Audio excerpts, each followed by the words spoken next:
I'm Larry Ridley, and you're tuned in to Madden 18 on EA Sports. Tonight's matchup features two quarterbacks who will be trying to lead their team to victory. It's Marcus Mariota's Titans going up against Osweiler's Broncos. For the call, let's send you out to the broadcast booth, where we'll join our commentators, Brandon Godden and Charles Davis. Larry, we are at the foot of the Rockies as EA Sports coverage of the NFL brings us to the picturesque city of Denver, Colorado.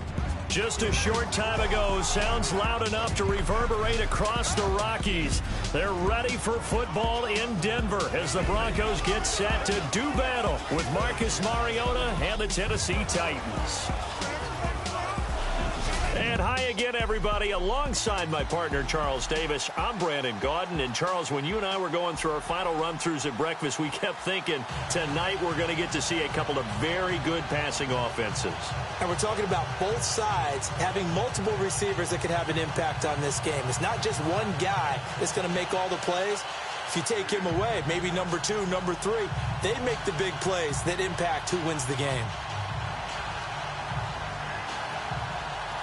Ryan Suckup, the man tasked with getting this one started. And off we go from Sports Authority Field. This is fielded at the chalk of the 10. Then he'll take this across the 25, couple extra yards up to the 27-yard line. So here comes the Denver offense onto the field. And, Charles, you look back to 2017 and forward to 2018, and you think about the QB position. Few teams, I think, have as big of a quarterback dilemma as Denver has, right? Well, let's face it. They went through Trevor Siemian, Paxton Lynch, Brock Osweiler all last season. No one took the position and just ran with it.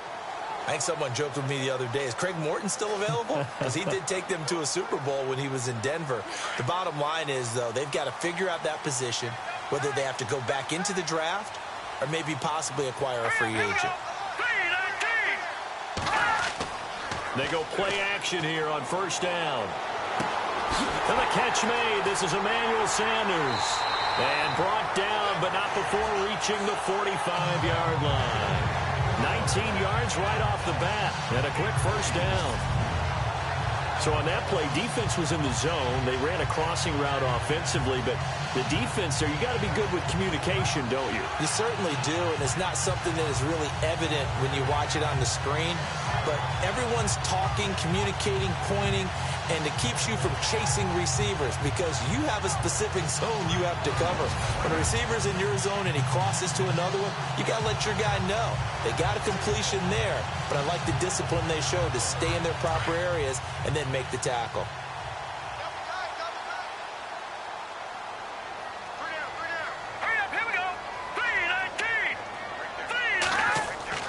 Now a first down throw, Simeon.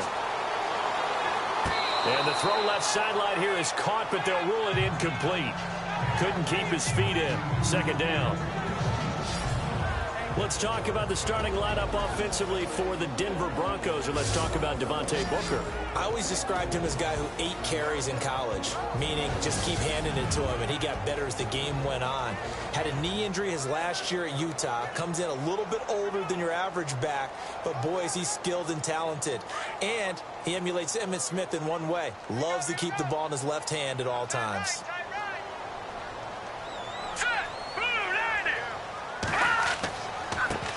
Now a carry, it's C.J. Anderson. And a minimal gain here as he's up to about the 47-yard line. Just a couple there on the second down run. Now they're staring at a 3rd and 8 situation.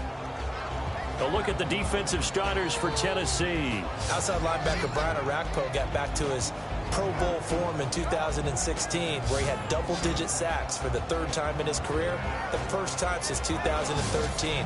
But don't think he's just a one-trick pony. He can also drop into coverage and take away some passing lanes as well. And on 3rd down, a nickel formation here defensively.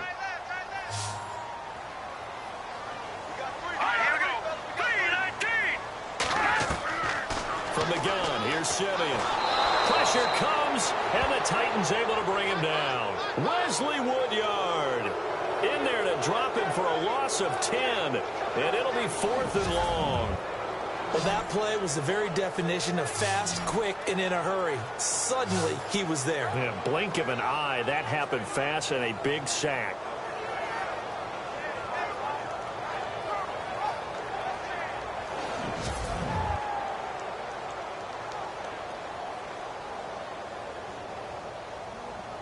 Fourth down, so on is the punter, Riley Dixon.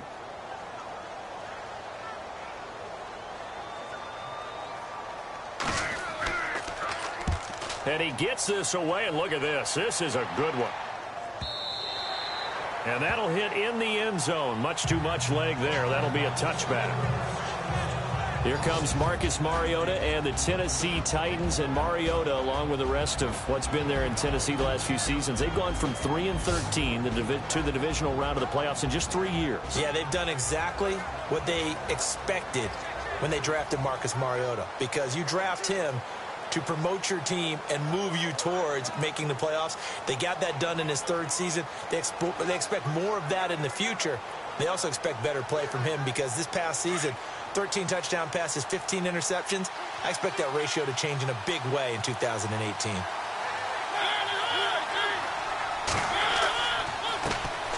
Now a first carry for Derrick Henry. Oh, that's just not fair, and now room to run. The 30. 10, touchdown Titans. Derrick Henry, an 80-yard touchdown. And the Titans have taken a first-quarter lead. And those are the highlight reel runs you dream of right there. When he gets a seam and just gets through it, how about the explosiveness, the burst to get there to begin with, and then once he's in full gallop, good luck trying to track him down. And those plays so demoralizing for the defense. Absolutely, because you've done so much work trying to keep people in front of you. When they're past you and behind you, that's a tough one to swallow.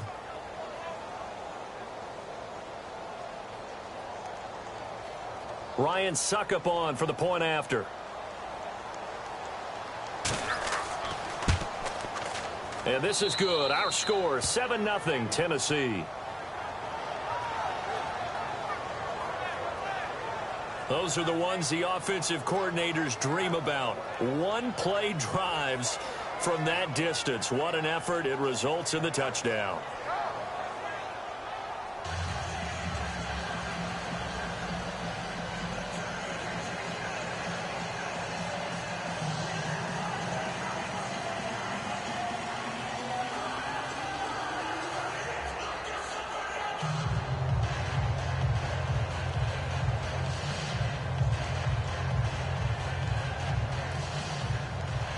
Now here's Suckup out to kick it away. Cody Latimer now on the return. Solid return, pretty good field position. They'll start at the 32-yard line. Before the possession switches here, I had written down that I wanted to talk about some of the awards this past season in the NFL. We know Brady was the MVP, but Todd Gurley, Offensive Player of the Year. How about that for a bounce back? Many were questioning whether he'd had a sophomore slump the season before. Didn't even get to 1,000 yards. Was a dominant force in 2017. How about his teammate Aaron Donald on the defensive side? He took home Defensive Player of the Year award. Yeah, very impressive. They had both sides of the ball. Sean McVay deserving, I think you would agree, of Coach of the Year. Yeah, definitely. I mean, what he did for the Rams when they went from last in the league in scoring to leading the league in scoring and winning a division title. And how about the New Orleans Saints? Rookie of the Year, offense and defense. Alvin Kamara on offense, Marshawn Lattimore on defense. That'll set them back with a loss of 3 on the play. And it'll bring up a 2nd and 13. Well, you had to punt on your first drive, and on the first play of the second drive, you end up going backwards. I would dare say they need something good to happen right here, right now.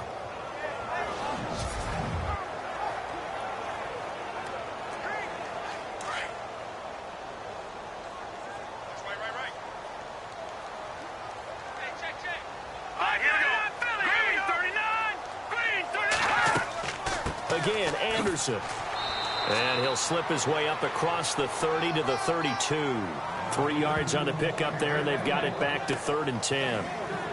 We haven't seen much from him running the football here in this first quarter. No, you're right about that. We haven't seen much of him at all so far. They've stacked him up pretty well, but when you're trying to run the football, sometimes you got to play the long game. Keep handing it to him, and some of those runs that aren't working now, they turn into 6, 7, 8, and maybe more later on.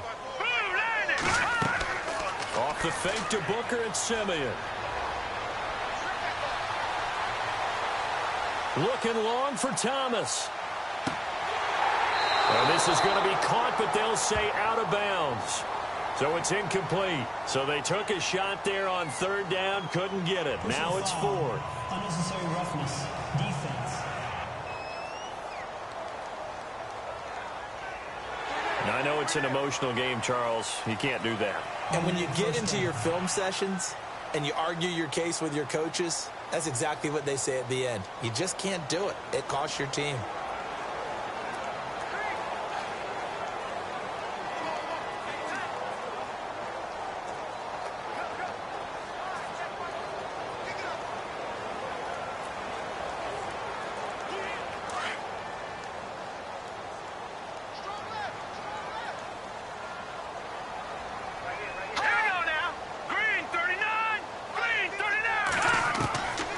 First and 10, Simeon looking again for Thomas, this time complete.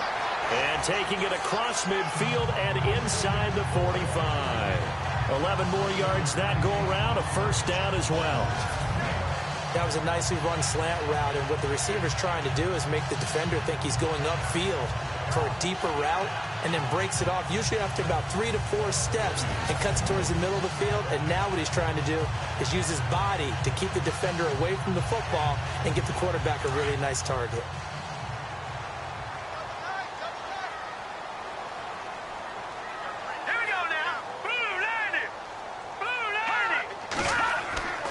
First down. Here's the run with Anderson.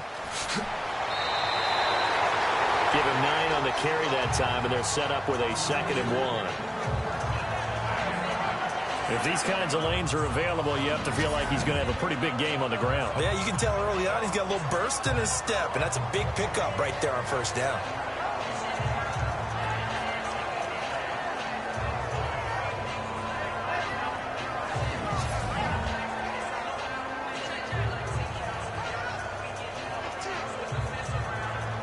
Second down following the run.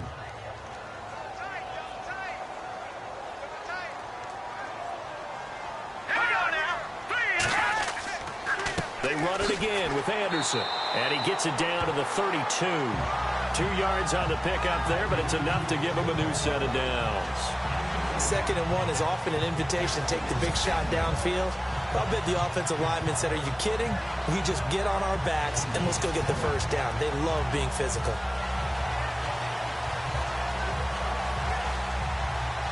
So it'll be first down here after the run.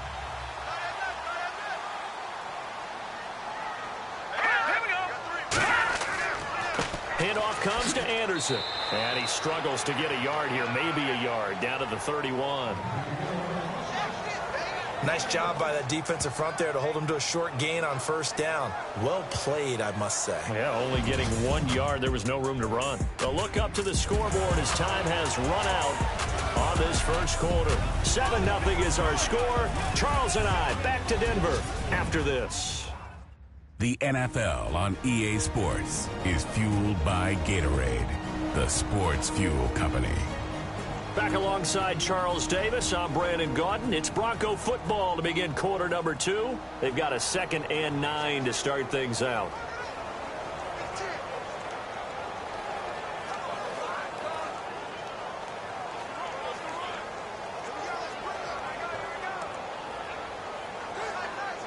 Nine yards still remaining here to pick up the first on 2nd down.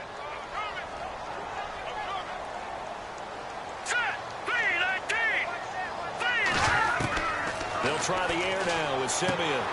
Throw left side complete. It's Fowler. And he'll be out of bounds just inside the 25-yard line. 6 yards is the pickup, and that'll lead to a 3rd down. I know many people like to throw to the tight end, maybe in a little flexed out position because he creates mismatches with his size. The slot receivers do the same thing with their quickness, their speed, and their route running savvy.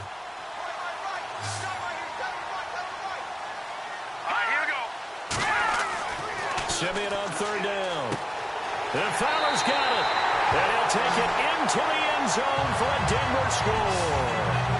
Benny Fowler, a 24-yard touchdown. And the Broncos are an extra point away from tying the football game.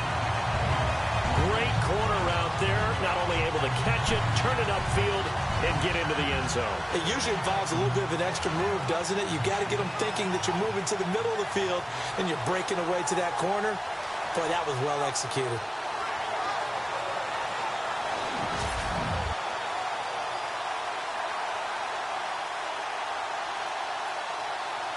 On here, Brandon McManus for the point after.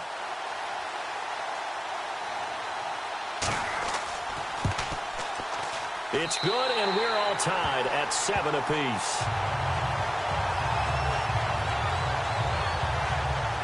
So that drive in total 8 plays, and it ends with a Denver touchdown.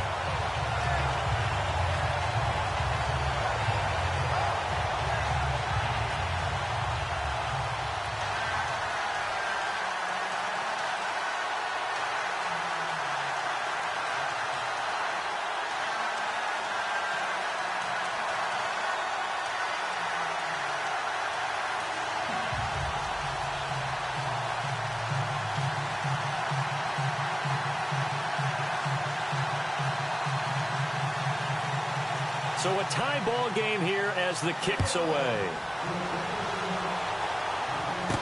Here's Eric Weems now on the return. And he'll take this up past the 20 and down at the 22-yard line. So the football switching hands here in just a second. And, you know, Tom Brady, just to go off on a tangent for a second, may have lost the Super Bowl, but third MVP this past season, and what he did at age 40, really something, right, Charles? Absolutely phenomenal. Ended up beating out Todd Gurley, the running back for the Los Angeles Rams. But he would have traded it for a Super Bowl win, don't you think? How about this? The last 9 NFL MVPs to play in the Super Bowl that same season, 0-9.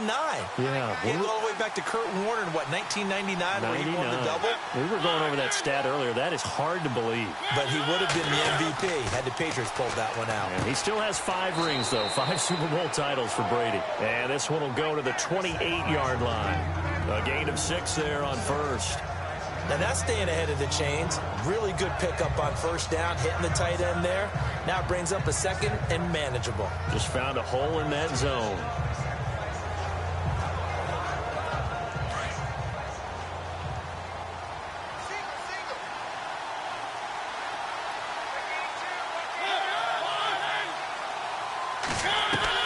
Second down, Mariota. He finds Corey Davis. And they get him down, but not before he takes it across the 40-yard line. That one good for a pickup of 15 for Tennessee. And just a small glimpse there as to why they like this rookie so much. And that's why they lit up a little bit in our meetings with the coaching staff, didn't they? Yeah, when we talked about him, they did. Yeah, you know, they like his work ethic. You know, this guy's running every route well in the route tree and getting better at it all the time, really honing his game. They expect a pretty good jump out of him as things continue to move on.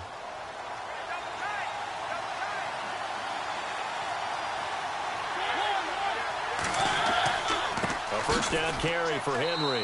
And very little daylight there. He'll get a couple up to the 44. Well, he was looking for some running room, and there wasn't a whole lot of it there on that play. I think he was lucky to get a couple of yards out of it. So those defenders, they were rallying to the football pretty quickly.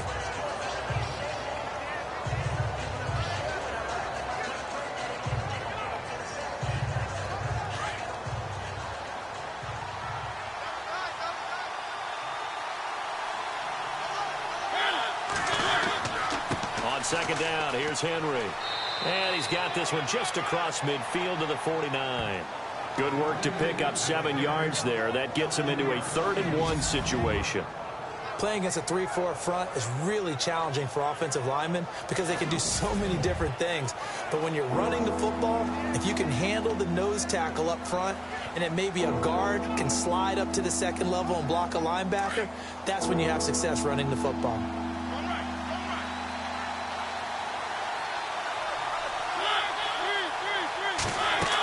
They'll try to run for the first with Henry. And he's going to have the first down at about the 38. An 11-yard pickup for the Titans and a first down. And that last carry puts him right at 100 yards for the game. So how has he done it? Because he's been patient, followed his blocks, let everything develop, and then burst through for big gains.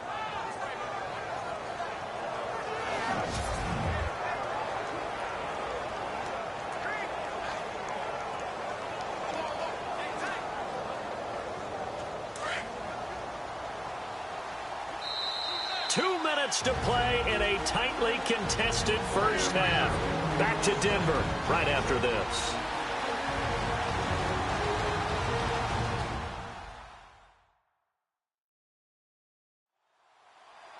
In just 2 minutes' time, don't forget we'll get you to Orlando for our halftime report. To bring it to you, who else but Larry Ridley? Now that man knows his football. Go get him, Larry.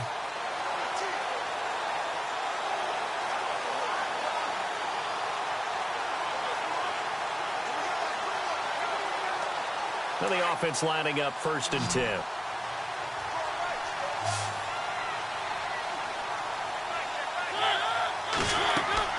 They'll try to throw now. Mariota. They set up the screen for Henry. And this time not quite to the 30. It'll be down at the 31-yard line. 7 yards there on the first down screen play.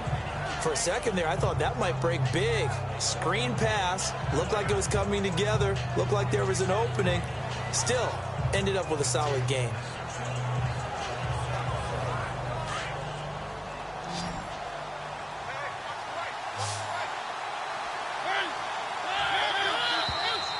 Now we've got movement up front. I think this is going to be on the Titans. False start, offense. Yeah, that'll be accepted, of course, and that moves him back 5.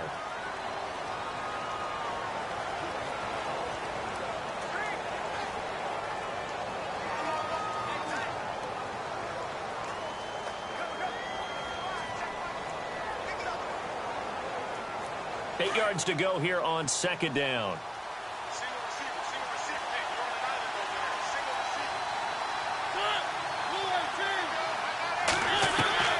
From the shotgun, it's Mariota. Caught right side, Davis. And he's going to get this down near the 20-yard line. The Titans efficient passing on this drive. There's another first down. And now the passing game here in the second quarter starting to heat up a little bit. Don't you feel the rhythm starting to happen, right? You see it. Now the confidence is starting to rise. I think now as a play caller, because that has happened, you lean on it a little bit more. You don't go totally away from running the football, but you do say, guess what? We can throw it well with a whole lot of confidence.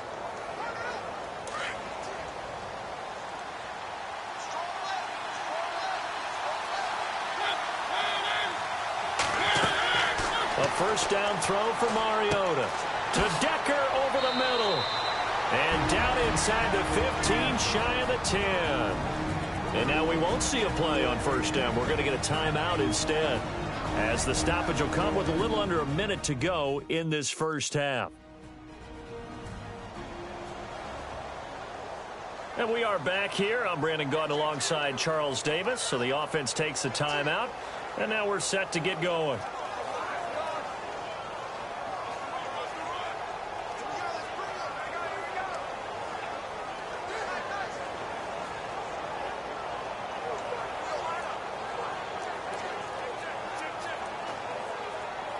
Fresh set of downs here.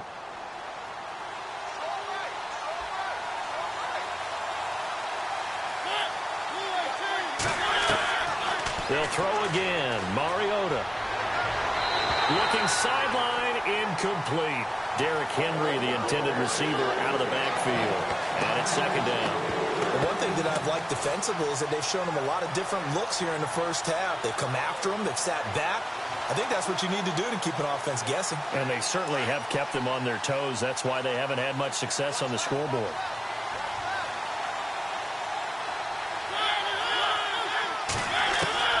Throwing again. Mariota on 2nd and 10. And he slides to avoid the hit. And a stoppage here. A timeout before this 3rd down play takes place. As they get the stoppage with just under 50 seconds remaining in half number 1.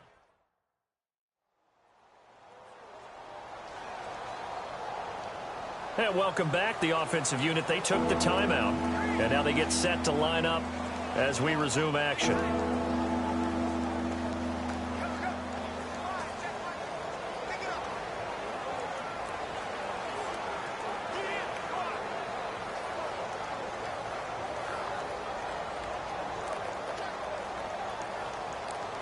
And the Broncos go to a nickel set on third down. Yeah, they've got an extra DB out there.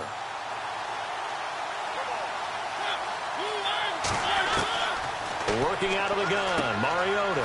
His pass caught at the 4. And he will score. Touchdown, Titans. Delaney Walker, a 5-yard touchdown. And the Titans have taken the lead. And that touchdown gives them a touchdown lead before they attempt the extra point. What a great way to end the half. Yeah, great job to put themselves in front. And now, see on the sideline, special teams defense scrambling, saying we want to preserve this for the final moments of this second quarter.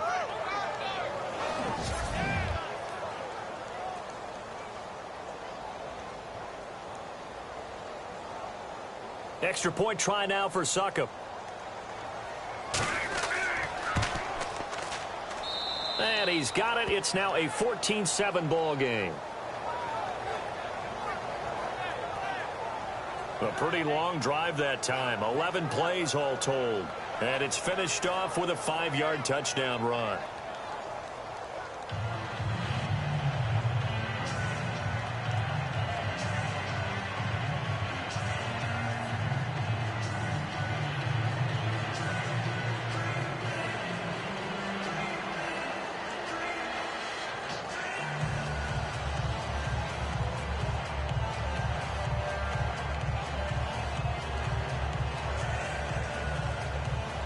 Now here's Suckup out to kick it away. This will be fielded on the back line of the end zone. And from back there, a wise move. He'll just sit on this one, and it'll come out to the 25. CD, I want to get your thoughts on some potential free agents this offseason before we change the possession here. Now, caution, many of these guys could be re-signed, I know, but who are some of them? Kirk Cousins is one. Yeah, we're talking about difference makers. Kirk Cousins at the quarterback position. He's going to be coveted around the league by quarterback-needy teams. Case Keenum had a big year. Could he move? But how about running backs? Le'Veon Bell, Dion Lewis, some pass catchers, Jimmy Graham, Jarvis Landry, Sammy Watkins. And about the guy who goes and gets quarterbacks, DeMarcus Lawrence had a monster year for Dallas last season. Yeah, a lot of big names that could be out there as free agents.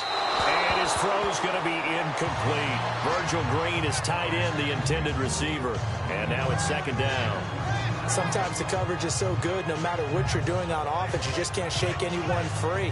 They try their best to find someone open, but they took away every passing alley, every angle, and shut the play down.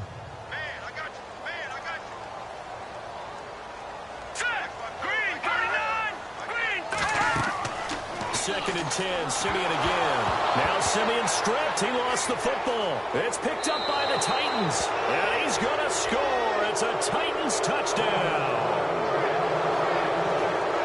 They give some kudos to the defensive coordinator, I think, here. They bring the blitz, they dial it up, and it turns into 6 points for them. It's so nice to hear you actually give kudos to the defense. It is so nice. You're such an offensive guy like that. I love it. He dialed things up, and boy, a big play resulted for his guys. Well, you like the credit to the defense there, right, my friend? Yeah, do I ever?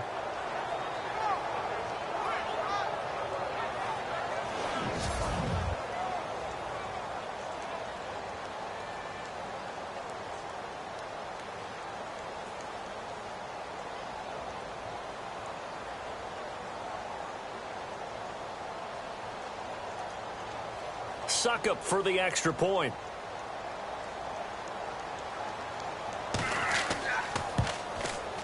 It's good, and it is now 21-7.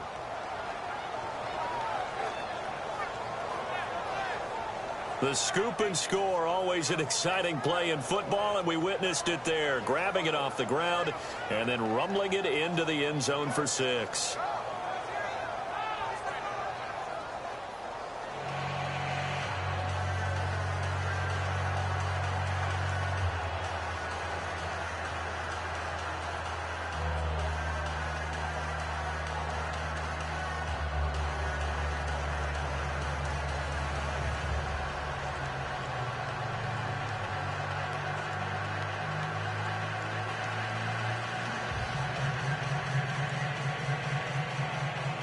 And you can bet they're preaching two hands on the ball here as the kick's away following that fumble return.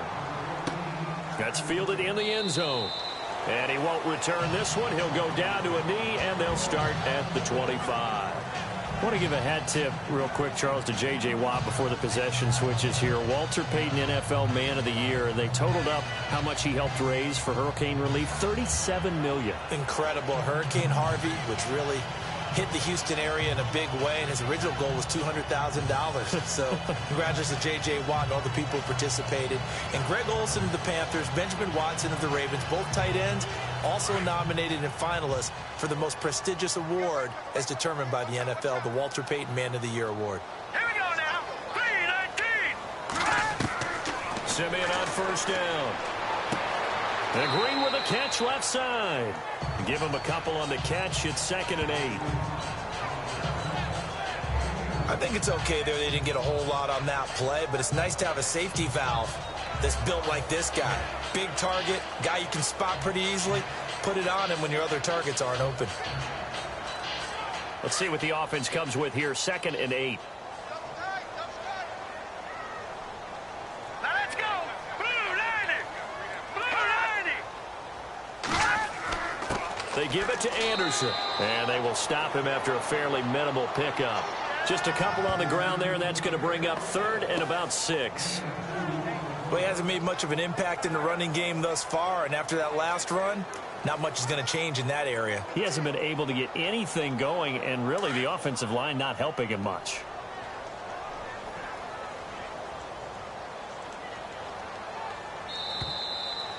So we reach halftime here with the visiting Titans taking the lead into intermission. As we send you on down to our studios in Orlando, where standing by is Larry Ridley with our EA Sports Halftime Report. All right, Brandon, back to you and Charles in a bit. But first, let's get you caught up on all the highlights from the first half. The Broncos are behind right now, but the home crowd should give them a boost. The Titans have come in and looked good as the road team, and will just keep trying to play hard and maintain the lead going forward. So here we go. Let's take a look at some of the highlights from the first half. 3rd down from inside the 30. Fowler's the target here, and he's going to go 24 yards for the score. The Broncos tied up at 7. 3rd and goal. Walker's got nobody around him on the catch, and he'd cap off the 11-play drive with a TD. That takes the lead up to 7. Okay, Larry, thank you, and we welcome everyone back for quarter number 3.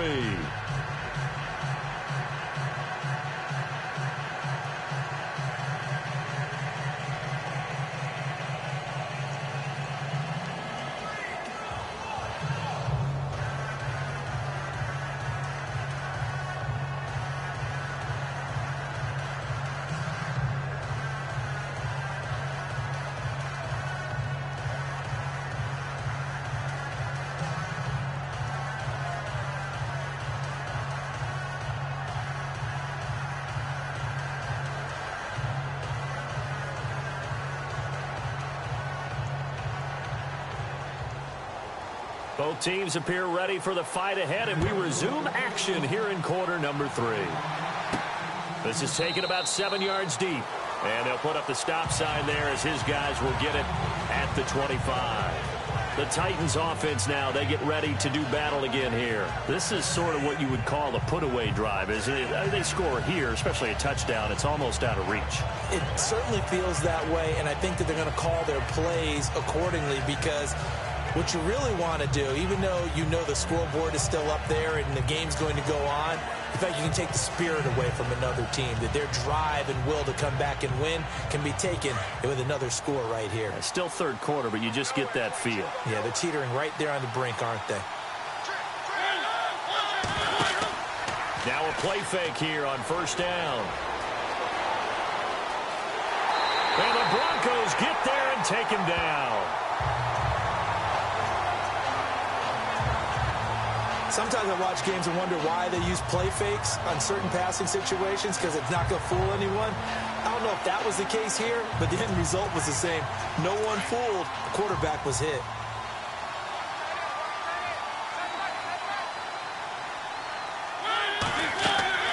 Mariota on on the delay to Henry. And now running right through it. And he was able to shed the tackle, but the reserves come in for the stop. Give him 5 on the carry there, and it'll set up a 3rd down. Third quarter, and you've got the lead. You're not ready to go into that 4-minute offense to close the game out, but a running game can really benefit your team right now. And the defense searches for one more stop here after the run on 2nd down. Mariota from the gun on 3rd down.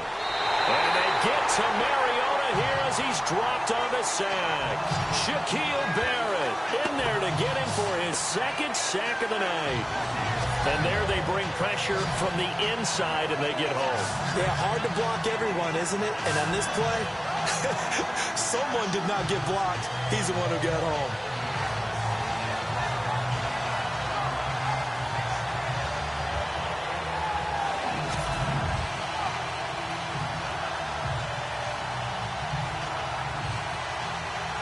Here's Brett Kern now. And the way this offense has moved the ball, he hasn't been needed till here in the 3rd.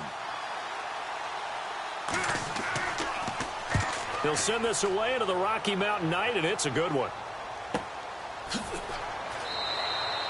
A good kick, 48 yards, 4 on the return. And the Broncos take over, 1st down and 10.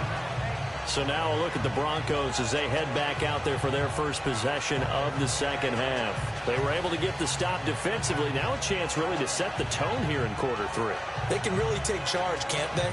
And this is probably how it was drawn up at the half. I think we can go inside the locker room, all right? And I think we would see up on the grease boards, stop them defensively, get the ball back for the offense, and let's go downfield and score. Seems simple, right? The last part, we have to find out that's going to happen. But the first part worked to perfection. Did exactly what they wanted, and now their offense has to pay it off. See if they can get the latter 50%. A play fake to Anderson. It's Simeon. Looking deep downfield. Oh, this is taken in. It's complete. And he's taken down, but not before he gets this into enemy territory across the 40. And that one results in 35 yards. Now, he's got their only touchdown. This offense struggling. They target him again. Everyone is looking for the hot hand, and sometimes you just don't have it. Maybe it's just lukewarm. But you go to that guy and try and turn it hot. Try and get things going. Find a way to get everything kick-started. As you noted, he has their only touchdown, so he's had the most success in the game thus far. So the offense has it 1st and 10.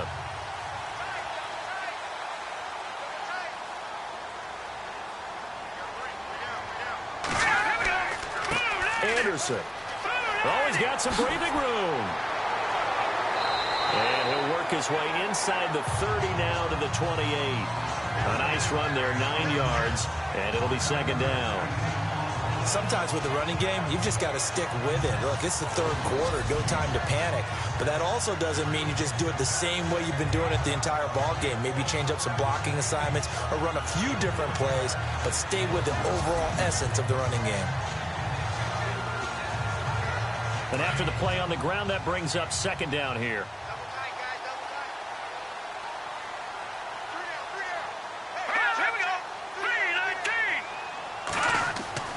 Play fake to Anderson. Now Simeon.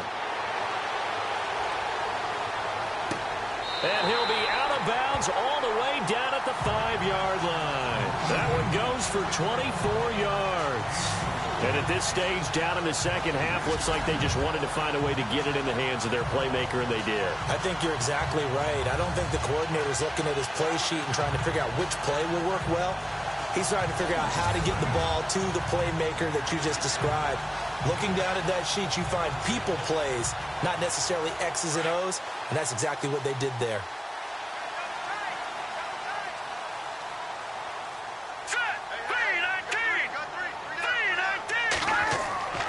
They'll run. Here's Janovich, the fullback, and he will take it in for a Bronco touchdown. Andy Janovich, a 5-yard touchdown run, and the Broncos have cut it to within a score. That's a score you felt they had to have here in the 3rd quarter to get back in this game. And you know that there's an emphasis on their side. Hey, we know this. We know where we are. But sometimes that binds you up so much that you try too hard, you don't get the score. A perfect combination of urgency, yet relaxed enough to get it done.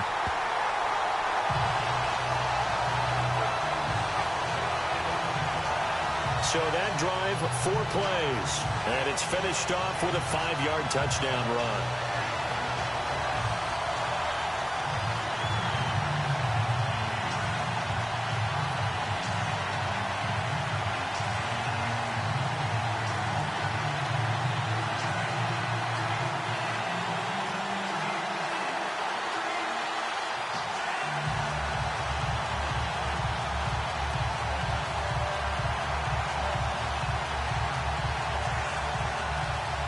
Now McManus on to kick this one off.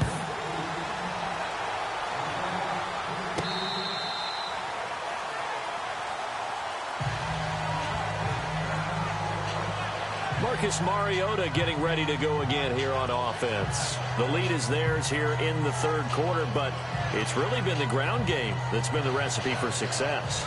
You mean the spotlight isn't shining as brightly on the guy throwing it? No, it's the man behind him that's had a heck of a game. And that's really okay. That's actually what you're looking for. I mean, your pride tells you, hey, I want to be responsible. I want to throw a bunch of touchdown passes.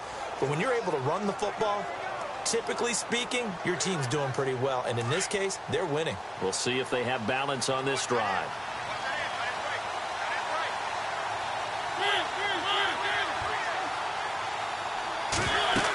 They'll start on the ground. It's Derrick Henry.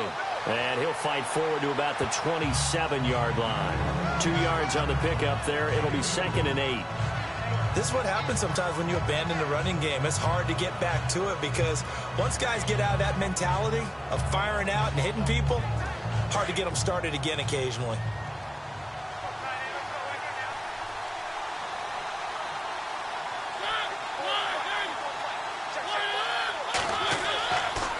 They'll run it again with Henry.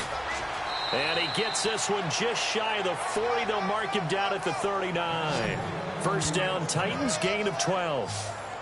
They're trying to show that they can run the ball, protect this lead. Give it to the backs, play a little bit of keep away, don't you think? And that's probably a good philosophy at this point, going to make that defense stand up and stop them.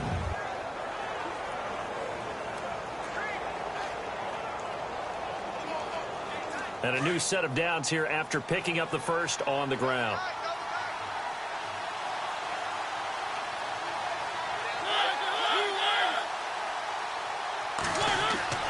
Off play action to Henry. Here's Mariota. And some room to roam now. And he will avoid the contact as he slides to a stop. 10 more there and another first down.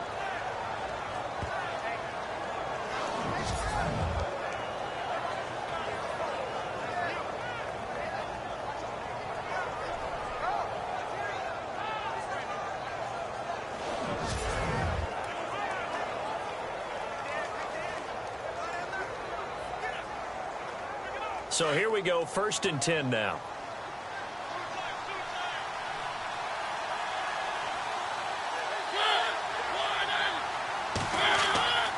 Mariota hands to Henry.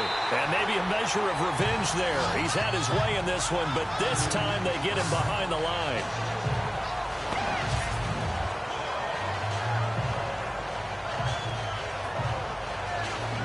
And that is going to do it for this third quarter of action. We'll return with more after this. You're watching the NFL on EA Sports.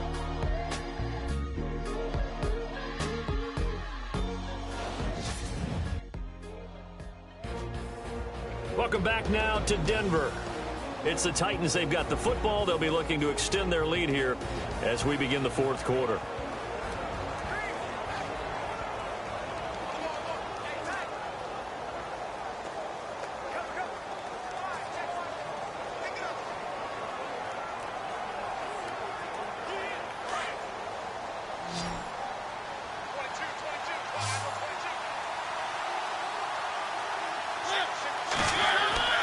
Mariota now on 2nd down. And avoids the contact by sliding. It'll be a pickup of only a yard, and it'll be 3rd and 10.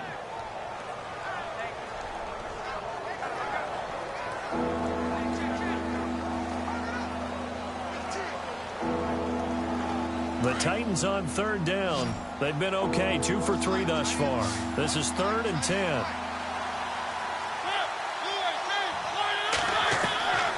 From the gun, Mariota. And that is incomplete. Let's face it, perfection is something we all chase, whether it's playing this game or whatever we do.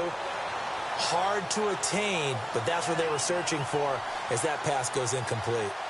Here's Brett Kern now. On for his second punt. He'd take a repeat of his first.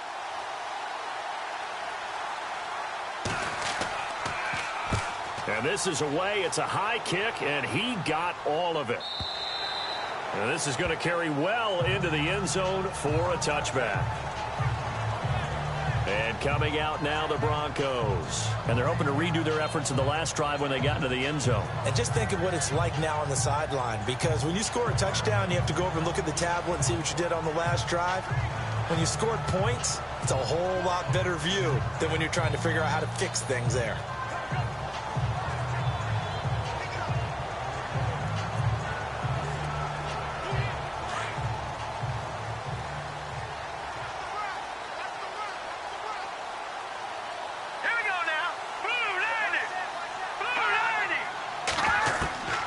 First down, Simeon. Over the middle this time to Fowler. And he's able to get up here to the 26. A gain of 6 there on first. Good throw, good catch, but I really like the route. The drag and being able to run away from defenders, hard to stick with them for that long. Yeah, better against man than zone, or? Better against man, because now you're running away from someone and you're not running into a defensive player in another zone.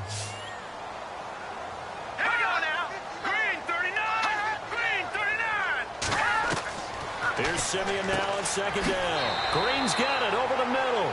And he's able to get out to the 32, brought down there.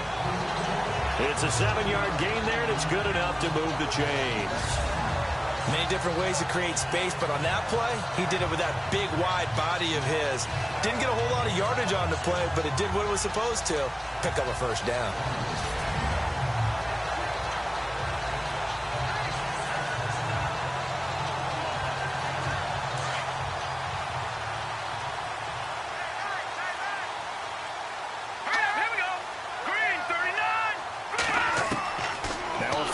Throw, Simeon. And this one caught along the sideline, but they say already out of bounds. And the throw didn't give him a chance to turn it upfield, and that brings up second down. That's a nice catch, but unable to stay in bounds. And remember, it wasn't a wide receiver who works on that all the time. I was going to say, he likes to get the ball handed to him. Now, don't get me wrong, he's part of the passing game as well, but maybe a little out of his comfort zone there. Yeah, he might want to have a few words to say to us about that later, but I am still going with you on that one. Wide receivers work on a little bit more. To throw with Simeon. Thomas, the intended target, and that'll make it third down. I know our vantage point might be a little bit better way up here, but that looked like an ill-advised throw to me. I didn't see anything open, and this play just didn't look right from the beginning. It did not. I thought he might get outside and just chuck it away. Dangerous pass, incomplete. Possibly a turning point. Big play coming. This is 3rd and long. Here we go now. Green, 39. Off the fake to Booker and Simeon. And now another one thrown incomplete. But not to get too overcritical there, because he knows what he's doing, but his shoulders looked a little off kilter there when he threw that. I don't think you're being overly critical there. You're just analyzing it, and he gets those shoulders right. That pass will go from incomplete to complete. Here's Riley Dixon now, as he'll kick it away for the second time.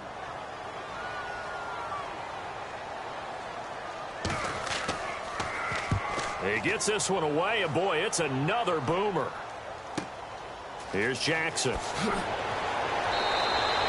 Give him 11 yards that time on the return, and it'll be Titan football. And here comes Tennessee as they get set to take the field. And a tight game after punting last time. See if they can get something going on this drive. As they head to the field now, with the game this close, you've got to feel there's a sense of urgency for them going on offense right now. But they have to do it without letting panic creep in and affect their play. And the defense in desperate need of a stop. They have to get off the field and get the ball back to their offense if they want a chance. Mariota now to throw on first down. He will find Davis on the left side, complete. And he will lose yardage here to the 31-yard line. It's a loss of a yard there, and now second down.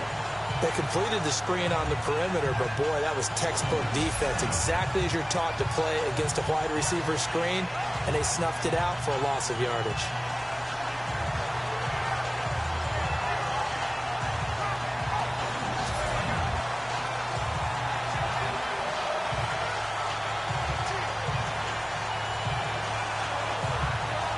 And at this stage of the game, time a factor, time on their side as they just try to eke out the final precious moments of this one.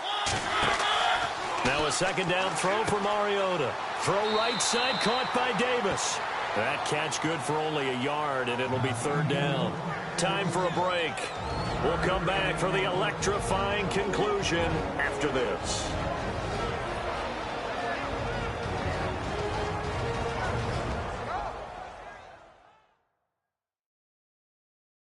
So the Titans in possession of the football here as we get you reset. They're facing a critical third down now as they try to hold on to this lead.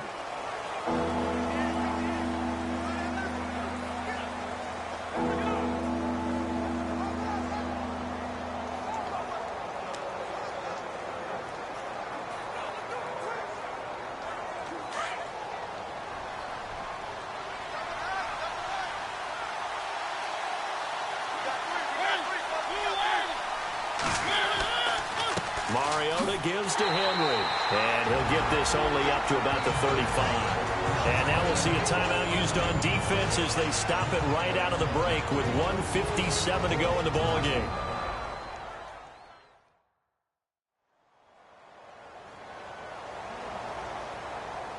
All right, so the timeout over and all 11 men back out onto the field for the defense.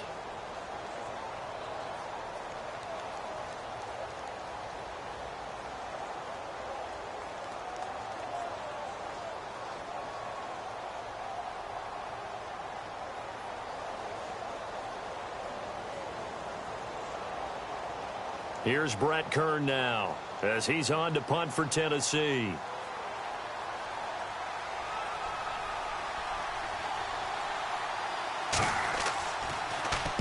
Averaging over 50 yards a punt so far as this one's away. And this one hits at the 3 and then bounds into the end zone for a touchback. Trevor Siemian ready to retake the field. I would imagine you want to win every game big, but if you're a quarterback in the NFL, this is the spot that you love. You've been dreaming of it since you were a kid, playing in the backyard or the front yard, wherever, where you went through those imaginary situations. Now it's real, though. What practice have you put in since the OTAs, the mini camps, preseason camp, sequence of plays, get the ball to the outside, get it out of bounds, save your timeouts, move the ball downfield to get your team in a position to win the game. And a field goal, of course, no good. They need a score. Back to throw. And caught right side, Green. And he's able to get up here to the 26. A gain of 6 there on first. The Broncos in their hurry out trying to get to their positions and get set quickly. And he gets it to C.J. Anderson. A good pickup there, 26 yards. They got exactly what they wanted there. Out route, catch, get out of bounds, stop the clock. And I have to criticize defense here because you know the situation. You want to keep them inbounds and have the clock run. So I'm sitting on the outside portion of the field and not letting them throw an out route. Throw anything inside and I'll make the tackle. An out route? That's not the way you're supposed to play it.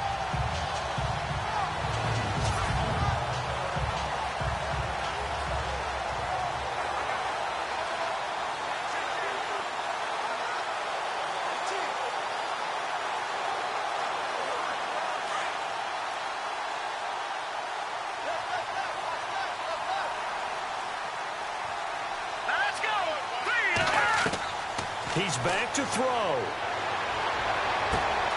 Throwing the out route incomplete. It's Green. And he's going to go out of bounds at the 30-yard line. Another big hitter there. This one good for 18. That's what they need right now. Get the first down, get out of bounds, stop the clock. Just playing smart football, understanding the situation, making the plays necessary, and making sure that clock stops at every opportunity.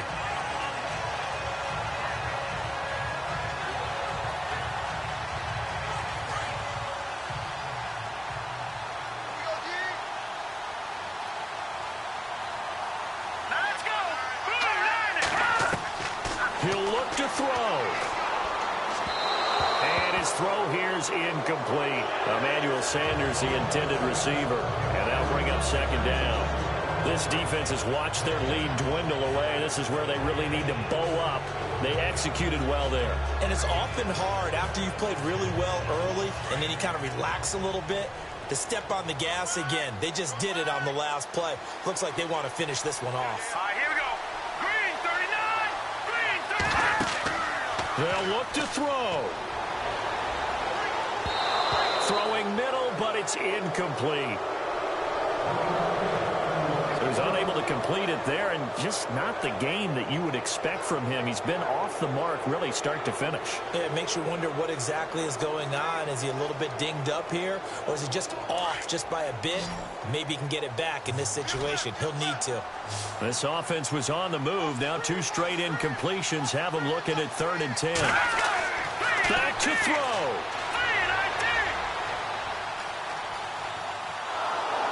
And he can't get a throw off. He's taken down. What a huge play at this point in the game.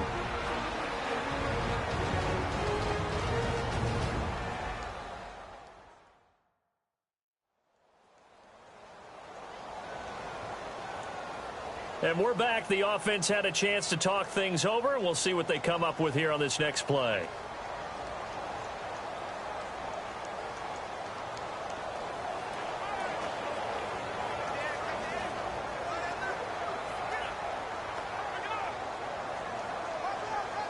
Down 7, and they've got to go for it here on 4th down. Here we go now.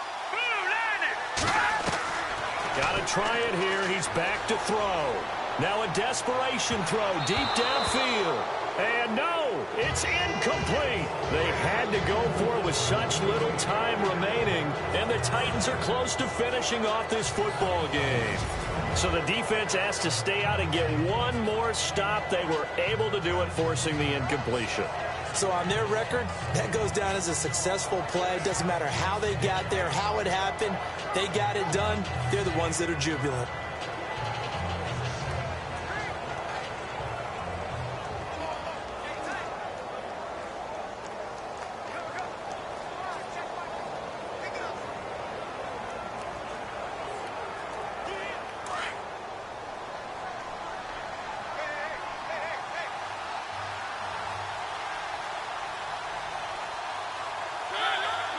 The Titans go victory formation as they take a knee.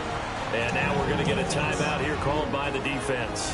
That'll be their 3rd and final stoppage here as we step aside.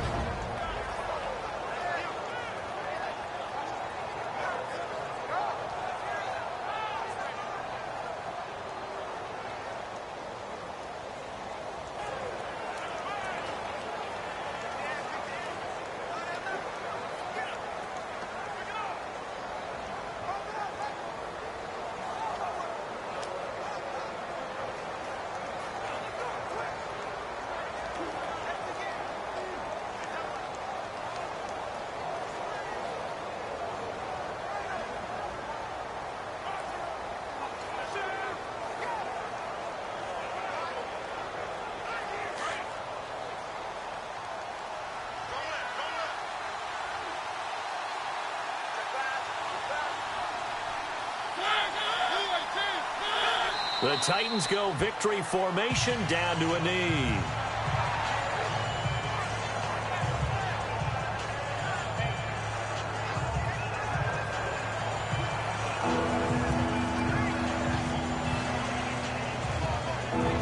The Titans on 3rd down, 2 for 5 to this point. This is going to be 3rd and 13. Mariota with a knee to the ground, and that should be it.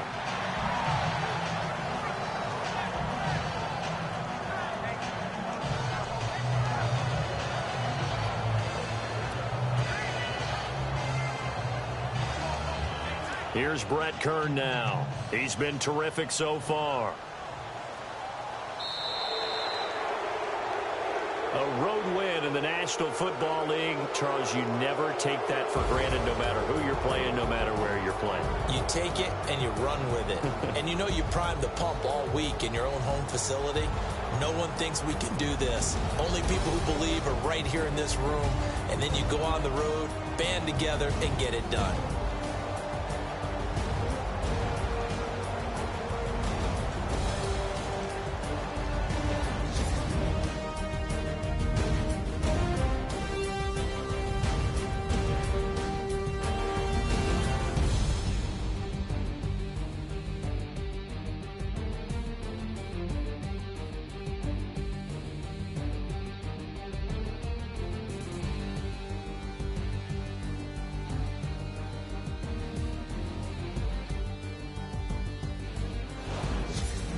So that's a wrap for Charles Davis. I'm Brandon Gaudin, and this has been a presentation of the NFL on EA Sports. For more, check us out at easports.com.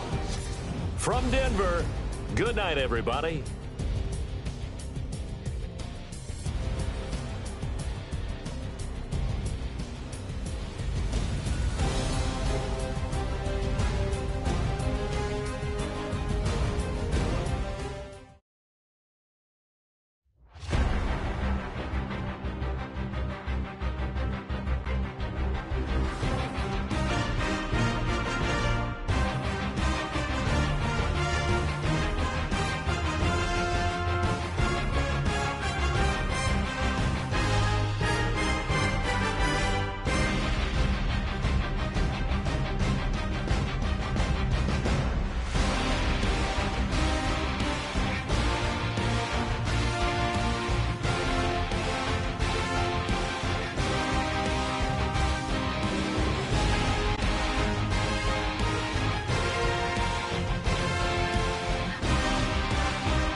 Everybody, I'm Larry Ridley, and this is the NFL on EA Sports.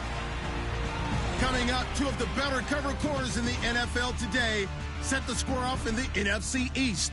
It's Josh Norman and Janoris Jenkins. With that, let's welcome in our fine broadcast team. Here are Brandon Gaudin and Charles Davis. Thank you, Larry. Coming to you from just off the New Jersey Turnpike in East Rutherford. We are just about set for football on EA Sports from MetLife Stadium. This is the scene just before we came on air. This New York crowd fired up by the arrival of their G-men as they burst from the locker room.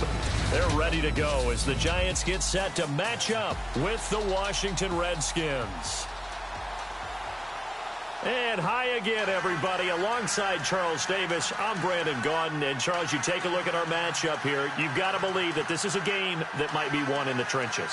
Oh, without question. This is big person on big person, big unit against big unit. Meat on meat. Oh, you got it all. Pick your cliche, but we know this. The ground's going to shake, things are going to rumble, and they're going to have an impact on today's game. Aldrich Rosas, the Giants kicker, ready to go. And here we go from MetLife Stadium. And they will not get a chance to return this one as it's through the end zone for a touchback. The Redskin offense taking the field, and one thing we do know, they'll have an entirely different look come this fall as they picked up Alex Smith from Casey in a surprise trade early in the normal trading window, January 30th, Charles, to be exact. What will Alex Smith bring to this offense? A guy who takes care of the football, and we use that phrase all the time, but let's not be trite about it. He also produces.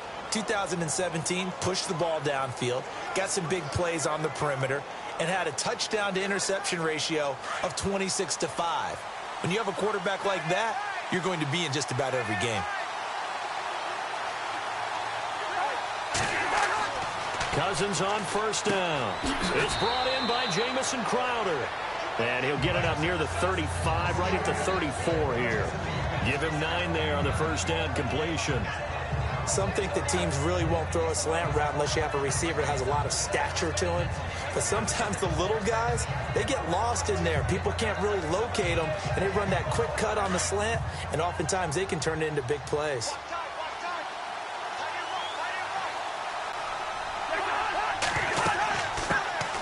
The first carry now for Rob Kelly. And he's able to take this one up to the 35-yard line. 2 yards on the pickup there, but it's enough to give him a new set of downs. 2nd and 1, and people want to run the football. This is where every back in the league is supposed to do exactly what we just saw there. Pick up the first down.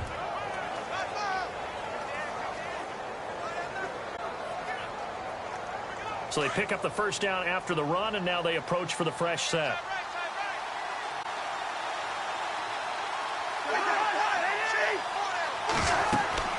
They'll keep it in the hands of Kelly. And getting this just shy of midfield, they'll spot it at the 49. A really nice pickup of 14 yards, and it moves the sticks. That O-line, they cleared a big hole there on that run. The athleticism of offensive lines continues to evolve, and we're seeing it here. Not only are they controlling things right at the line of scrimmage, but they're able to get upfield to get to what we call the 2nd and the 3rd levels. You know, get to the linebacker spot, the secondary spot, getting all the way downfield with their blocking, which helps keep the running back clean. They'll try to continue that trend here this afternoon. Running right with Kelly. Some extra space following the display of power. Down just inside the 45. It's a 7-yard carry to set them up with a 2nd and 3. Offensive linemen love creating space for their guys carrying the ball, but when that guy also breaks tackles and creates extra yardage, they almost feel like he's one of them, and they really embrace him.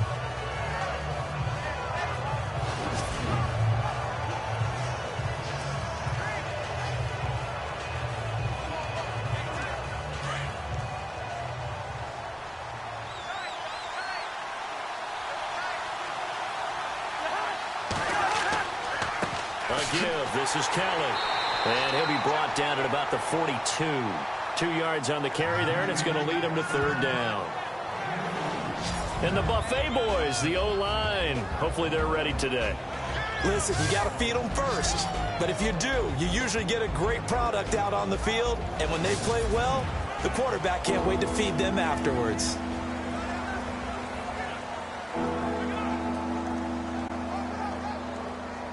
This is 3rd and 1. Very likely 4-down territory, even if they don't get it, though.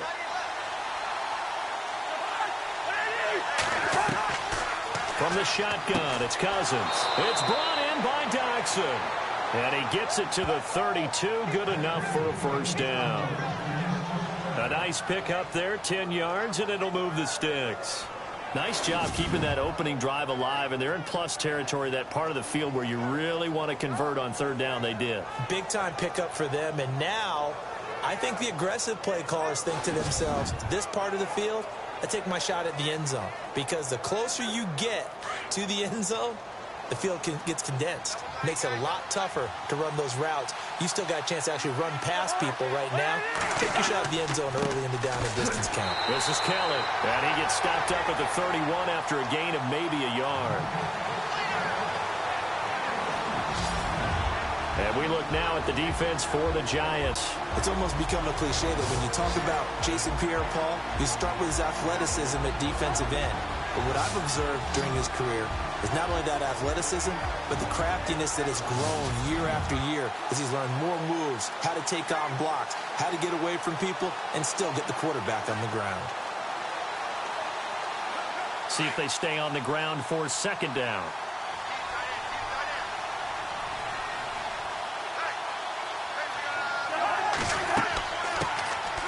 They'll run it now out of the gun. And inside the 20 before he's brought down. 12 yards there as they move the chains. Tremendous blocking by the interior of the offensive line. They didn't just gash him there. They blasted a gaping hole for him to gallop through. I think if he comes back to the huddle, he better be giving them a whole lot of credit and thanking them for that much space to rumble.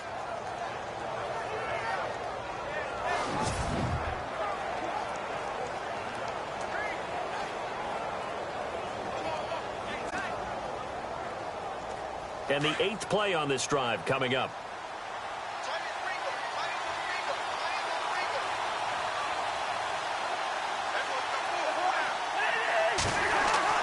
Again, a run with Thompson. And brought down, but not before they get it inside the 10 to the 7. 11 more on that one, and another first down. That's another nice run, and I have to tell you, some of the coaches that I played for, their philosophies were always different when they see a guy running the ball well. Some of them wanted to immediately go to play action and throw it now because it's wide open. While other coaches said, you know something? Until they stop him, that big boy's going to keep getting the football. And that might be the direction that they're going to go right now.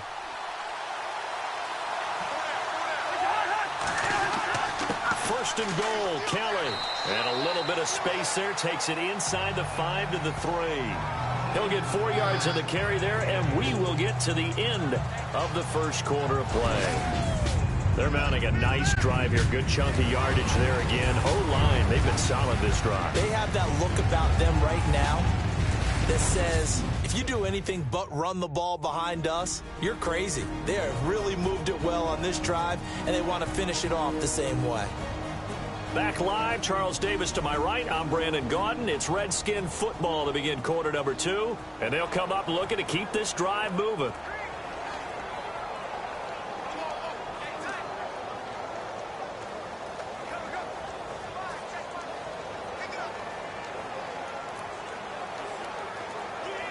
Long drive. The defense just cannot seem to catch a break and get off the field.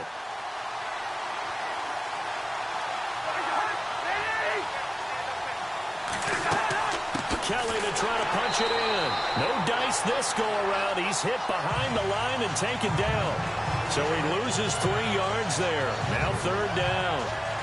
Defensively, I think they can smell a stop ball right around the 5 here, brings up third. And I think what they've done is they put doubt in the minds of the offensive guys. What do we do? Because now you don't have a go-to play. Either side they pick, throwing it, running it, it won't be easy. An extra defensive back on the field here for third and goal.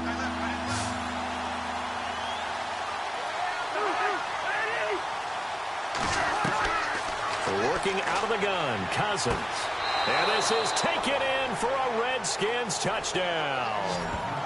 Josh Doxson from 6 yards away. And the Redskins take the ball down the field and score on their opening drive. Well, that's about as quick of a passing touchdown as you'll ever see right there. Everyone has a section in their playbook called the quick game.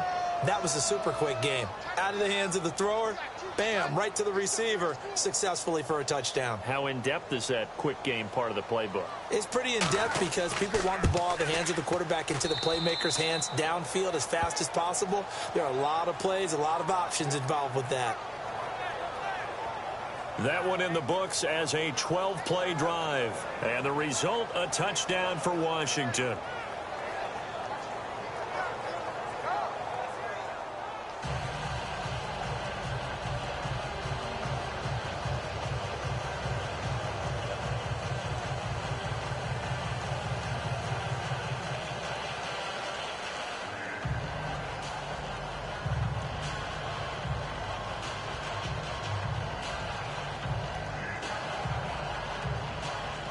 Here's Hopkins now out to kick it away.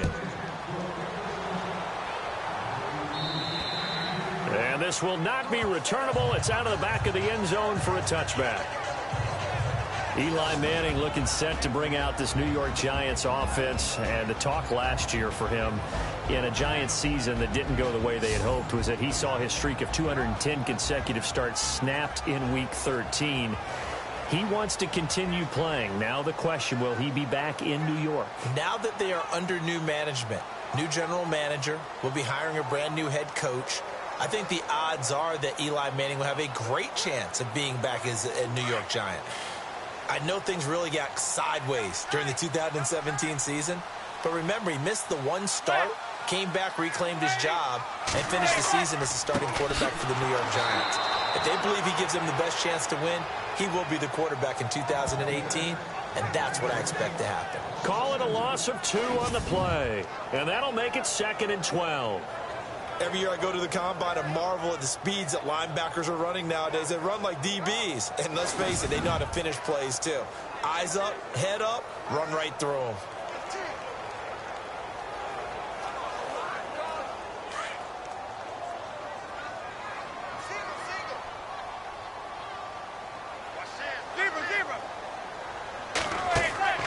They fake the handoff. Now Manning. And now the ball comes out. Manning lost it. And the Redskins scoop it. And he gets it back into the end zone. It's a fumble recovery leading to a Washington touchdown. And give some kudos to the defensive coordinator, I think, here. They bring the blitz, they dial it up, and it turns into 6 points for them. It's so nice to hear you actually give kudos to the defense. It is so nice. You're such an offensive guy like that. I love it. He dialed things up, and boy, a big play resulted for his guys. Well, you like the credit to the defense there, right, my friend? Yeah, do I ever?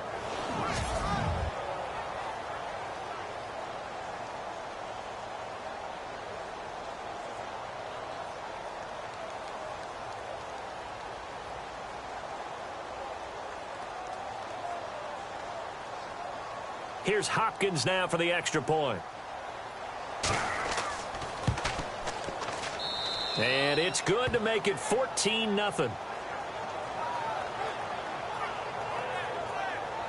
So not only the cough up, but then the pickup on the other side, the scoop, and the score the other way.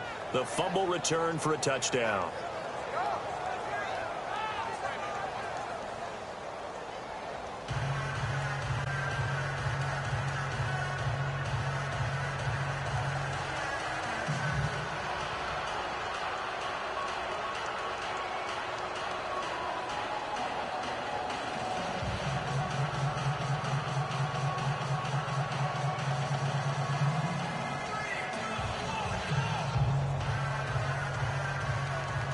So here's the kickoff now as they'll get it again following that fumble return for a score.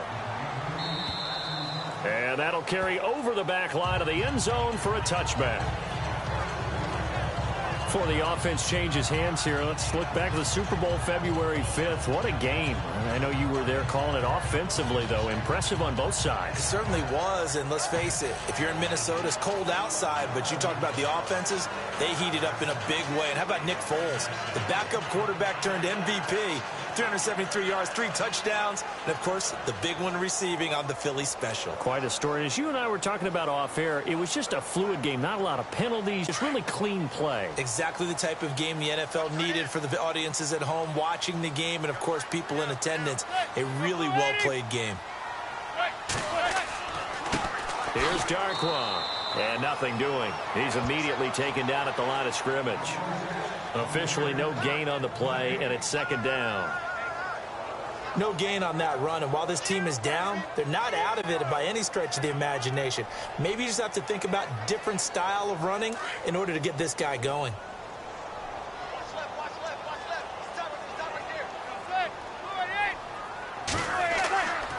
They'll run again now with Darkwa. And I think we've got a hold here. It's a 5-yard pickup for the moment. Let's see what our referee says. Holding offense.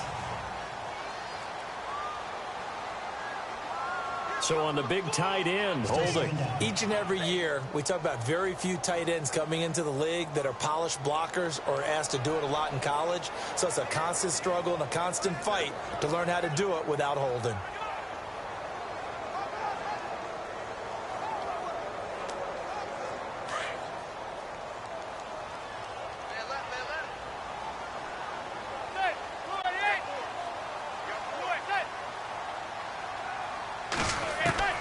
Manning to throw on second down. And this is caught. First catch by Brandon Marshall. And down he'll go at the 25. They'll wind up getting 10 back as that sets him up for third down.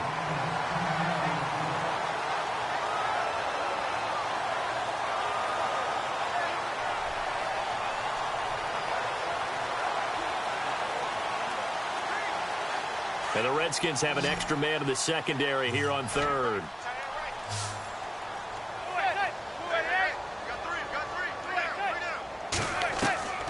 Working from the gun, Manning. And no escaping this time as he'll go down. They got him for a sack. Matt Ioannidis in there to drop him for a loss of 10. And it'll be 4th and long. I remember when I was a kid and all I wanted was a nickel so I could get that soda down at the fountain. And guess what? The nickel came into play well. 5 defensive backs, they covered well, allowed for the sacks. Sodas were a nickel when you were a kid? No, I just needed the extra nickel so I could pay the proper price. Okay, how much were they? A dime? What were they? 15 cents. Here's Brad Wing now to punt it away on 4th down. Back deep for the Redskins, Jamison Crowder.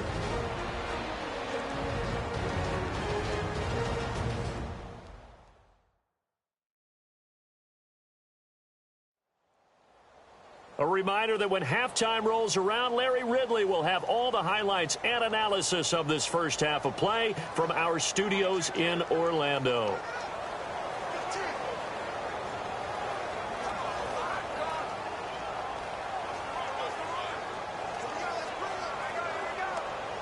On 4th down, the Giants call on Brad Wing to punt it away.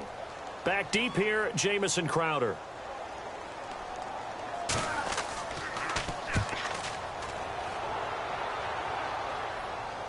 Now a fair catch called for and made right on the 45-yard line. It'll wind up just a 35-yard punt, no return. And it'll be Redskins football now with a 1st and 10.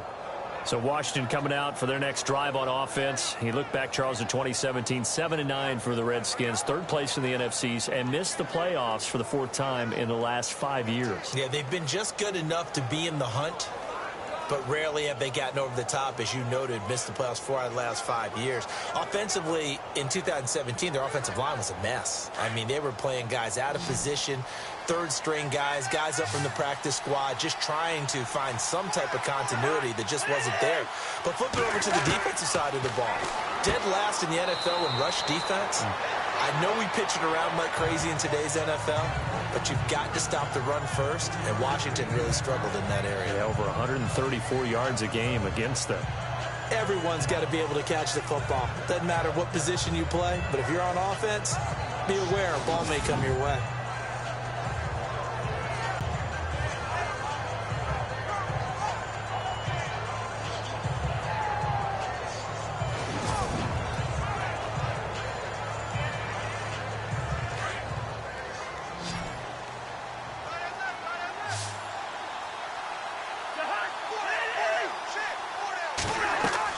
Now a 2nd down throw for Cousins. Caught on the right side, Reed. And he'll be taken down at the 44-yard line. Cousins to his big target. Reed and the Redskins have a 1st down. Coaches always harp on the quarterback reading the defense and getting it to the open man. That's good recognition there. And how about what he did after the catch? Yeah, hit your tight end. Let him get some rack. Yeah, when he gets moving, not many guys want to come over and put a hit on him, do they?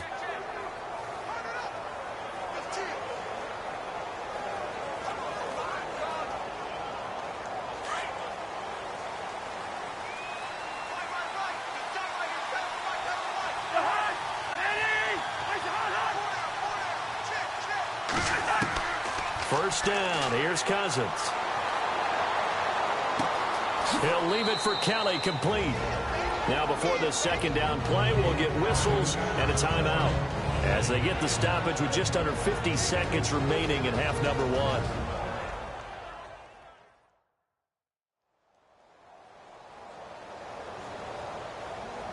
So the offense takes the timeout, and they are back out and ready to rock.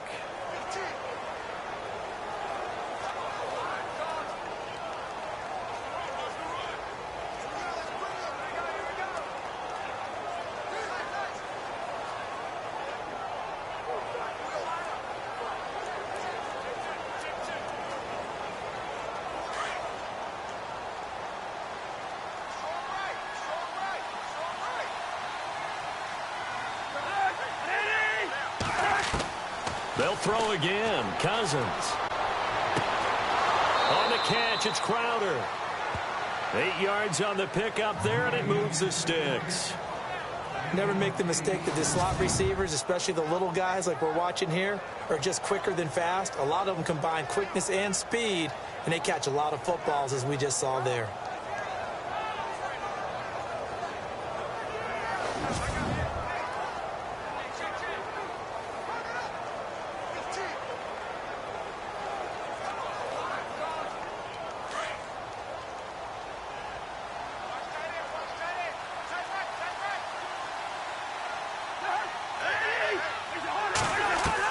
On 1st and 10, Cousins. And his throw is going to be incomplete. Jordan Reed was the intended target. That'll bring up 2nd down.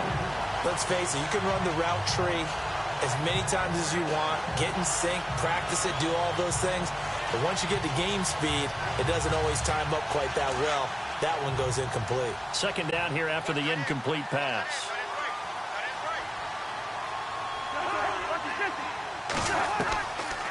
They'll run it now out of the gun. And able to push his way forward here for a good little gain. Now whistles come in. We're going to get a timeout here by the offense, as they stop it here with just under 40 ticks to go in this first half. So the offensive unit called the TO, and now we are ready to resume play.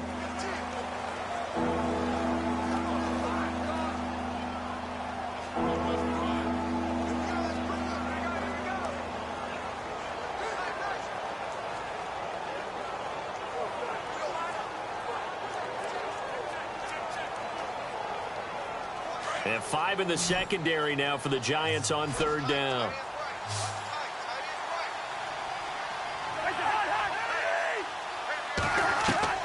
From the gun, here's Cousins. And he drops this off to Thompson, complete. And he gets it all the way down inside the 10 to the 5-yard line. They're able to convert on 3rd down, and that sets up a 1st and goal. So many times you hear today's NFL described as a space game. Get your best players into space with the football in their hands. That's why sometimes you just swing it out to your runner, get him out in the flat, and let him have a chance to make people miss an open field.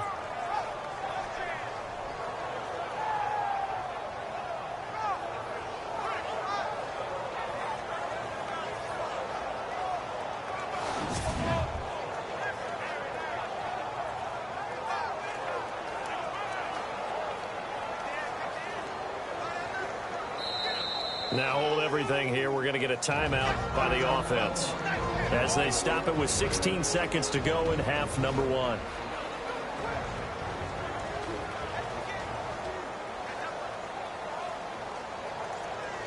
So the offense took the timeout. Looks like they're ready to go as we get set to resume the action.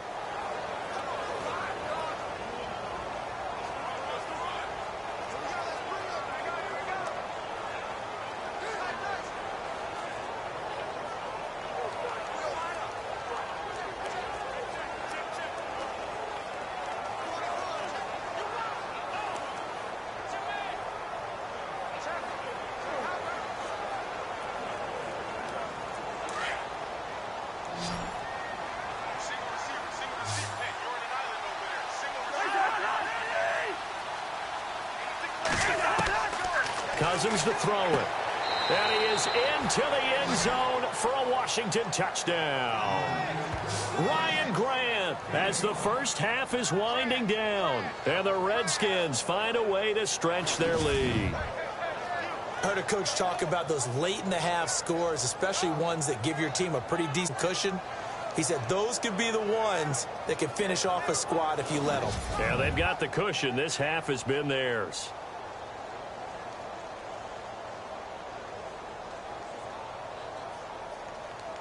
On is Hopkins now for the extra point.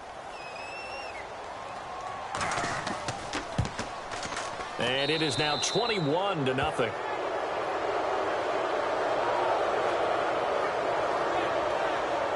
So that drive takes him down the field in 8 plays. And it was polished off by a Redskin touchdown.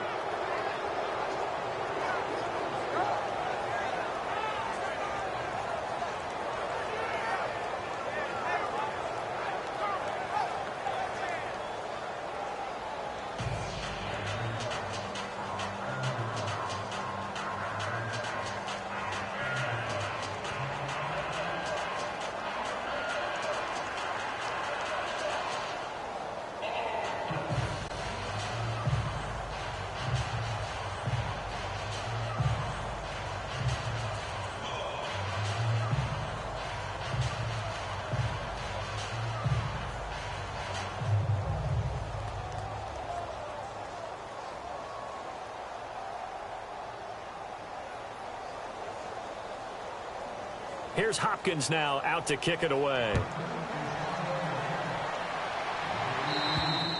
And this will be a touchback as that sails over the end line.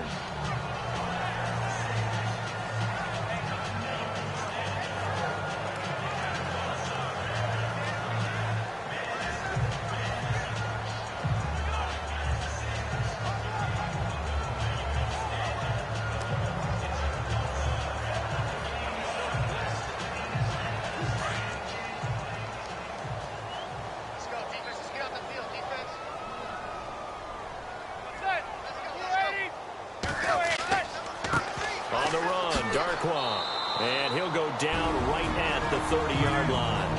Now a timeout signaled for, and they'll get it with 10 seconds to go before halftime.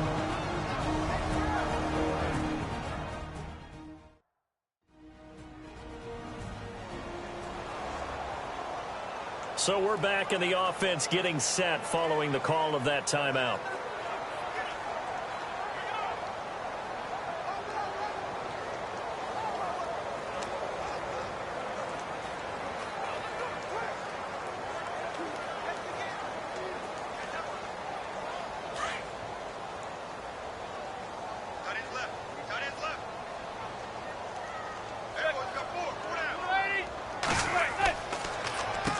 They'll run with Darkwa. And they get him down, but not before he takes it across the 40-yard line. And with just 4 seconds left in this first half, a timeout call.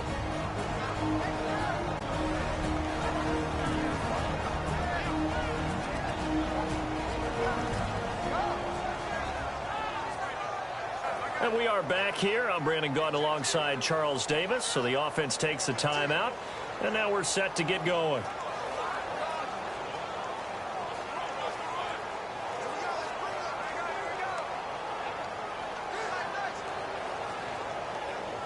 And unless this is a quick incompletion, this is likely the last play here of this first half.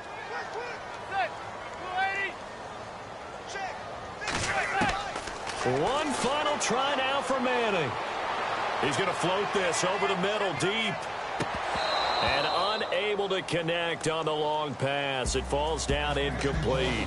So we have come upon halftime, and it's the visiting Redskins who have the lead here. As we send you down to Orlando, where we check in with Larry Ridley and our EA Sports Halftime Report. Take it away, Larry.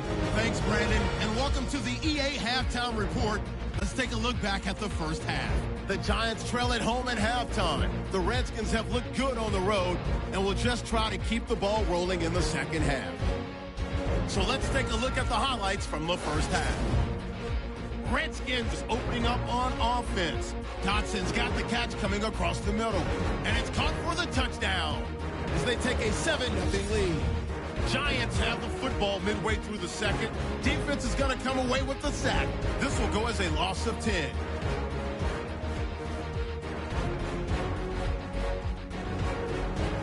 Redskins on 1st and 5. Grant's able to haul in the contested pass, and he capped off the 7-play drive with a score as they go up here at 21-0. All right, Larry, indeed a one-sided affair to this point as we get set for half two.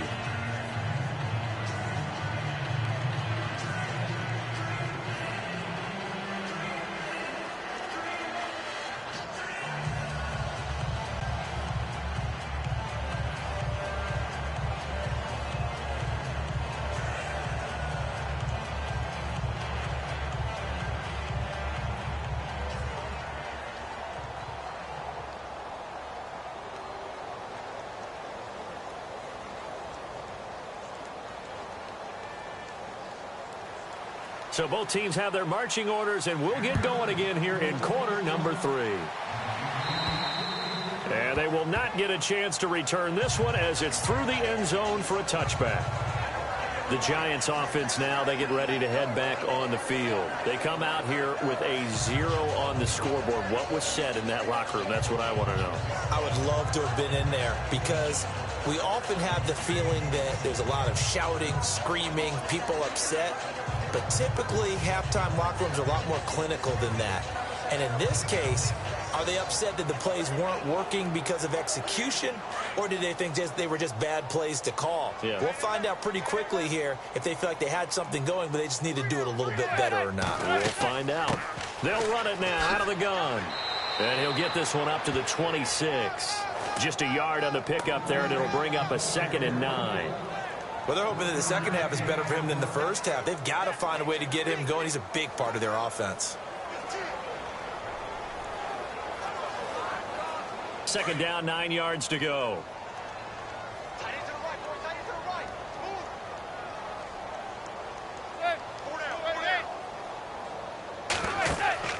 On play action. Now Manning. He's got his man on the crossing route. And he takes this one all the way across midfield into enemy territory down to the 40-yard line. A very nice pickup of 33 yards.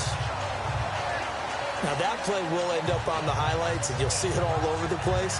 But what you won't see, the offensive line that bought the extra time, that allowed for the big completion downfield. Those guys made that play possible.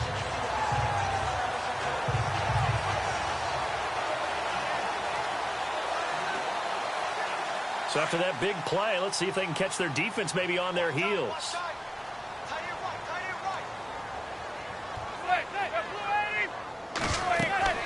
They'll run it now out of the gun.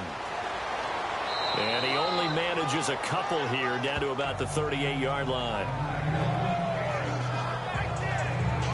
Well, that call makes sense because they've been throwing it well on this drive, and once again they show passing formation, showing the shotgun. Then they ran out of it. That's a nice play by them defensively, though, to hold it to a short gain.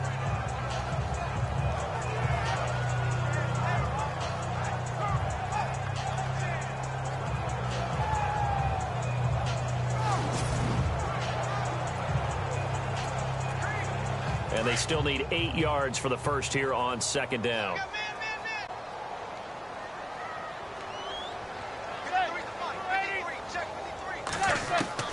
Shotgun now for Manning. And now the ball comes out. Manning lost it, and the Redskins scoop it. And his guys are going to get the football at their own 47-yard line.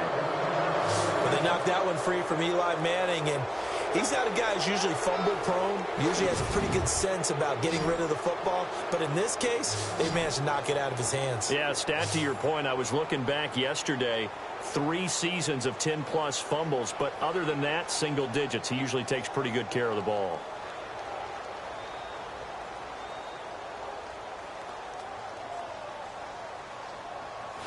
Now we take a glance at the offense as they work their way back out for their first possession of the second half. And right now they're saying, hey, let's keep this going. 2 drives, 2 touchdowns. Yeah, can't ask for a better start than that, can you? I mean, this is the way you practice it. This is the way you rehearse it.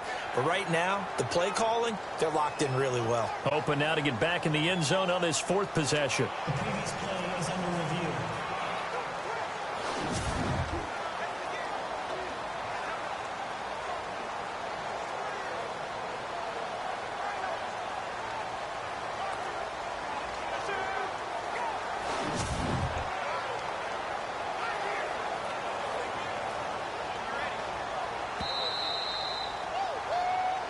After reviewing the play, the ruling on the field is reversed.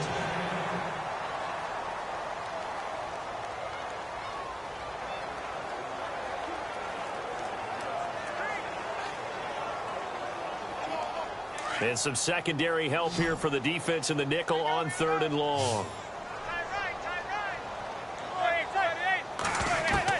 So the fumble recovery, and now Manning. And Ingram hauls it in. They're able to convert on 3rd down, and that sets up a 1st and goal. Well, they've been struggling in the passing game. Do you like the aggressiveness there? I mean, it worked on that play, but do you like it? I do, because a lot of the time you're struggling because your passing lanes are clogged. That usually happens when you're throwing the ball underneath. People start to press up on you. Push them deep. Find some space and open things up again. Being aggressive there, I think, will pay off for them. 1st down and goal. The offense knocking on the door.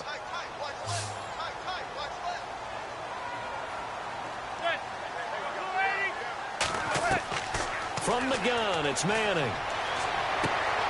Throw left side, complete to Ingram.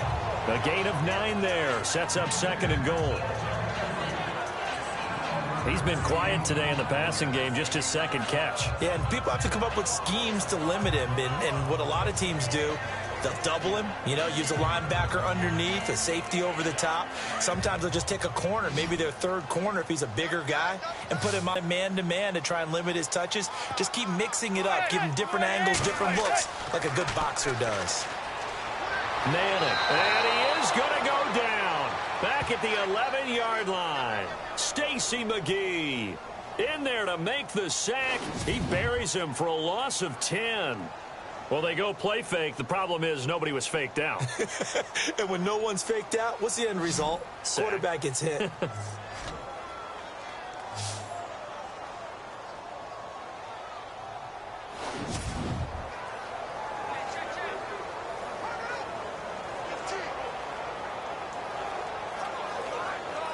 Third and long for the Giants, and Eli following the sack.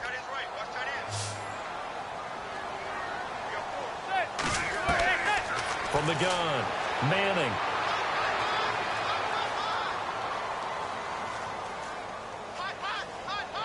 And he'll be hit as he releases it, and that'll fall incomplete. Pressure, and that's certainly going to be a key to this game going forward. And that time, they were able to get in there and influence the throw. And remember, quarterbacks got to get rid of it. They don't have the tuck rule that they can fall back on anymore. On 4th down, off goes Manning, and on comes the Giants kicker, Aldrich Rosas, for the field goal try.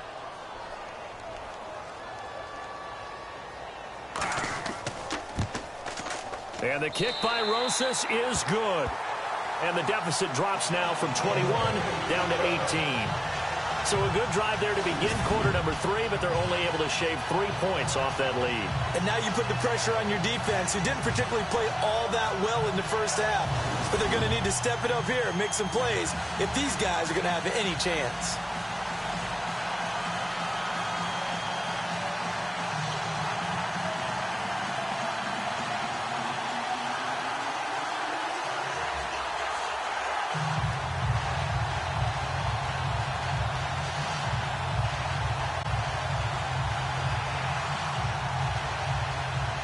After the field goal, here's Rosas to kick it away.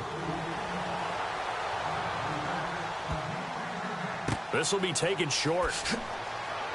And he'll take it back to about the 19-yard line.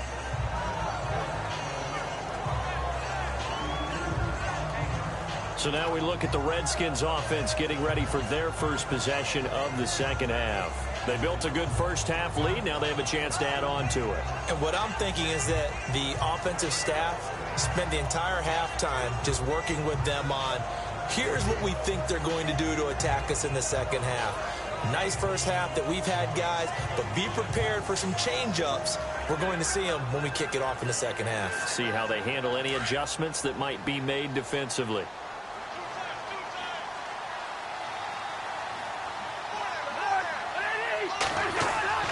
Now a play fake here on first down. Doxton with a grab over the middle. 18 yards the gain for number 18. One thing I can say pretty safely, that route is not called if you don't have a guy who can throw the ball and put some mustard on it. Because if you're going to lollipop it in the middle of the field, bad things usually happen. It takes a strong-arm guy who can rifle it in there, and they were able to successfully complete that one.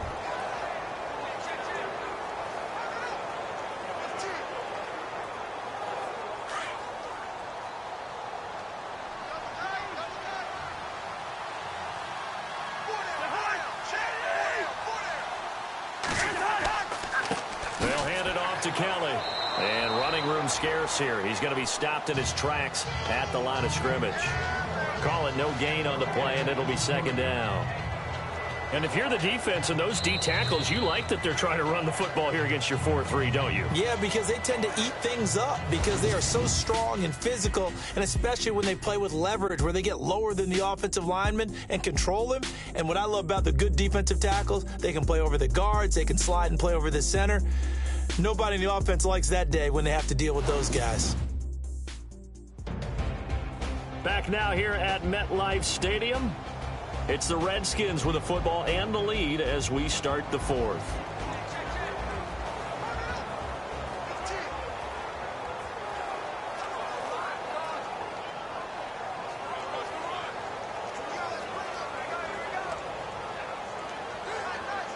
Offense still needing 10 yards. Second down.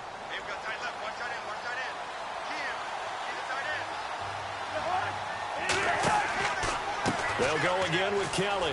Room here to run. And able to get this one all the way up to about the 46-yard line. Pretty good running there, 9 yards. Sets up a 3rd and 1. Well, partner, I know this type of running back. I mean, this size, this intensity usually gets better as the game goes on. And I can just tell you from experience, the first few quarters, oh, you're eager. You come running up there, I'm going to tackle this guy. By the fourth quarter, you're coming up and thinking about it. And D-line wearing down fourth quarter. Yeah, that's not a guy they want to see consistently. They'll try and run for it with Kelly. So he fought off the tackle, and that effort gives him the first before he's brought down. Give him 3 yards and a fresh set of downs. Brandon, when a defense just simply can't get off the field on 3rd down, and we all know how important that down is for both sides of the ball, you often feel like you're just a step behind whatever they're doing offensively. And one of the differences in this game, no doubt, 3rd down conversion, and that is going to be a story they'll talk about after this one. So the run gets them the first, and now they operate with a fresh set of downs.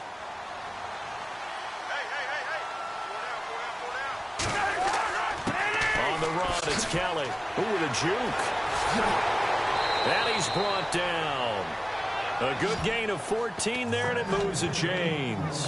Do my eyes deceive me, or is he getting stronger as this game moves along? Burst seems just as good here in the fourth as it was way back in the first, doesn't it? I do believe someone put a lot of time in the offseason and continues to condition during the season in order to continue to carry the ball at this rate.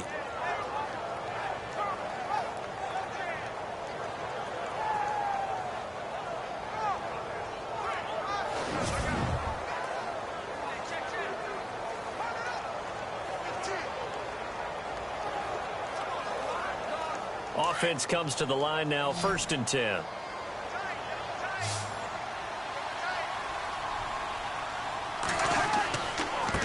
They run with it.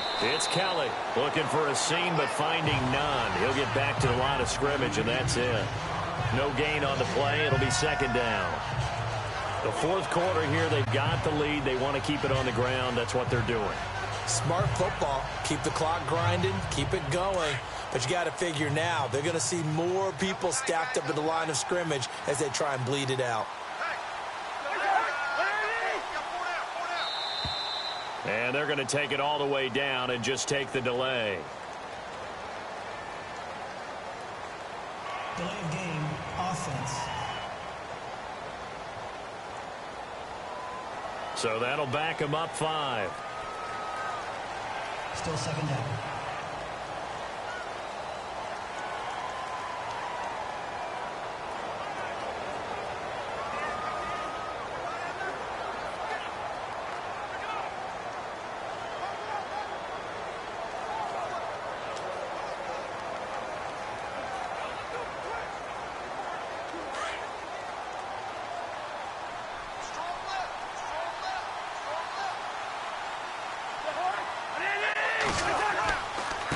And he'll give it here to his running back. Got some real estate inside the 30. The 20. Touchdown, Washington. Rob Kelly, 43 yards. And the Redskins are going to add on to their lead. And on that long run, maybe the defense caught napping a little bit. The concentration level may not have been there. I agree with you on that one, because those types of plays, when they result like that, they're almost like big bolts of lightning, aren't they? Whoosh, and off he goes. Now it's Hopkins to add the extra point. And they open the lead up now to 25 points.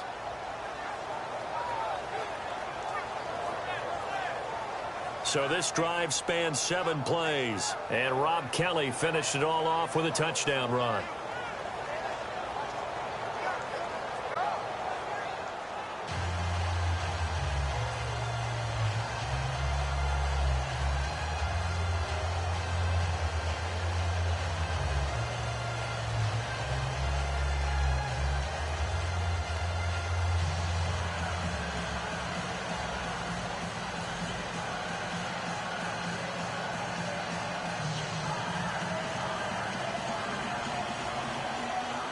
Here's Hopkins now out to kick it away.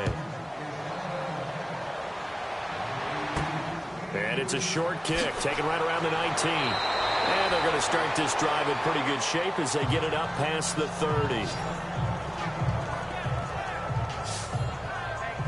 New York set to take the field. And last time they got 3 points, but it was a chip shot field goal. And when you go to the sideline after a chip shot field goal, maybe the offense not too happy. It's a balancing act, isn't it? Because you're exactly right. They're none too pleased that they didn't punch it in for 6 points. But they also have to remember they did put points on the board. 3 points is 3 points. And in this league, you take points when you can get them. Not easily done. And this will probably be the final play before the 2-minute warning.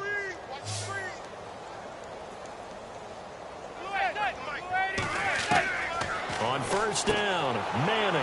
And he hits on the slant route to Marshall. And brought down, but not before reaching the 45-yard line.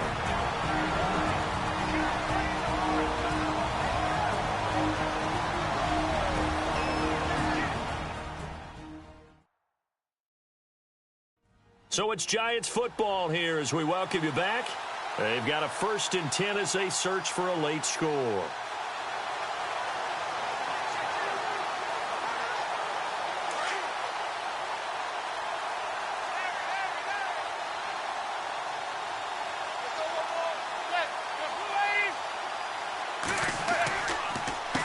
Now Darquan, and an alley to run, and taking it across midfield and inside the 45.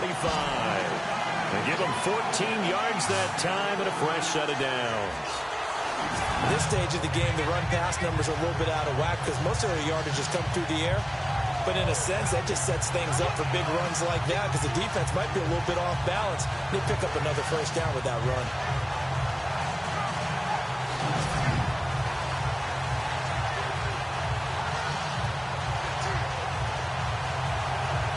So the run moves the chains, and here we go on first down.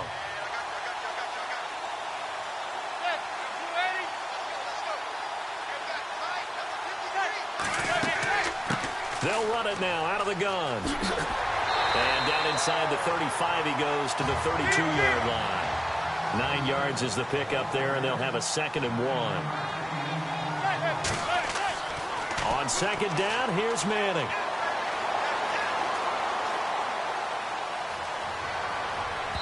And they can't get the long connection as it falls incomplete. Evan Ingram was the intended target, and it's 3rd and short. Another wayward pass. You know, things started out poorly in this game, and to be frank, they just really haven't gotten much better. And all that does is embolden a secondary. They feel good about what's going on, and they just play better and better.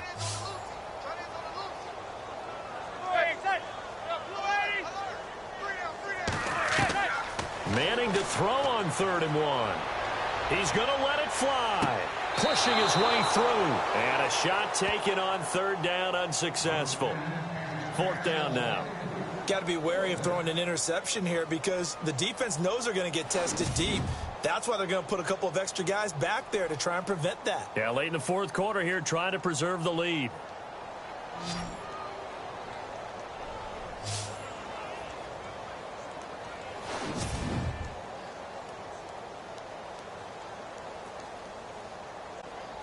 On fourth down, off goes Manning, and on comes the Giants kicker Aldrich Rosas for the field goal try. He was true on his first. This a tough one from 49 yards away. And this will split the uprights. It's right down the middle, and they're back within 3 scores as it's now a 22-point game. Well, in the grand scheme of things, it's likely not going to matter much, but at least they get themselves 3 points closer to respectability. And I don't know that they're going to feel a whole lot better about things because they've clearly been outplayed all game long. But, hey, no reason not to take the points when the opportunity presents itself.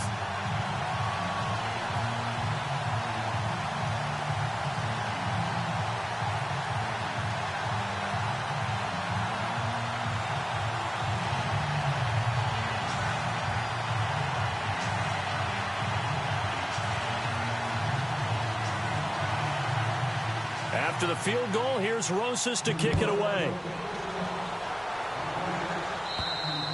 And this will not be returnable. It's out of the back of the end zone for a touchback. So out now come the Redskins. They come into enemy territory, and I don't care what the matchup is in the National Football League. You're up like this late in the game on the road. This feels pretty good. Oh, it feels fantastic.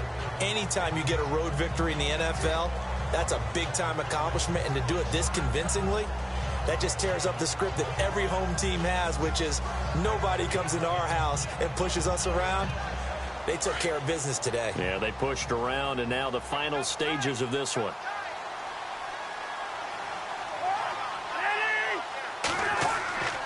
Well, the drive starts with Rob Kelly, and able to stay on his feet past the 30 to about the 33-yard line. 8 yards on the pickup, and now they'll have some options on second and short.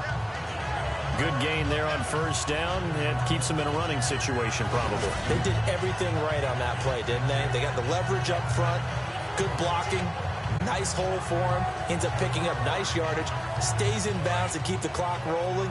They are in charge of this scenario right now. They want to stay that way. And not in any rush offensively.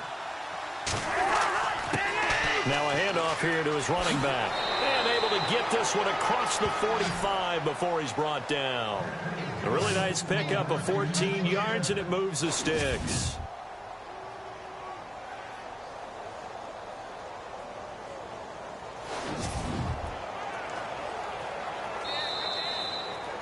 A road win in the National Football League. Charles, you never take that for granted no matter who you're playing, no matter where you're playing. You take it and you run with it. And you know you primed the pump all week in your own home facility. No one thinks we can do this. Only people who believe are right here in this room. And then you go on the road, band together, and get it done.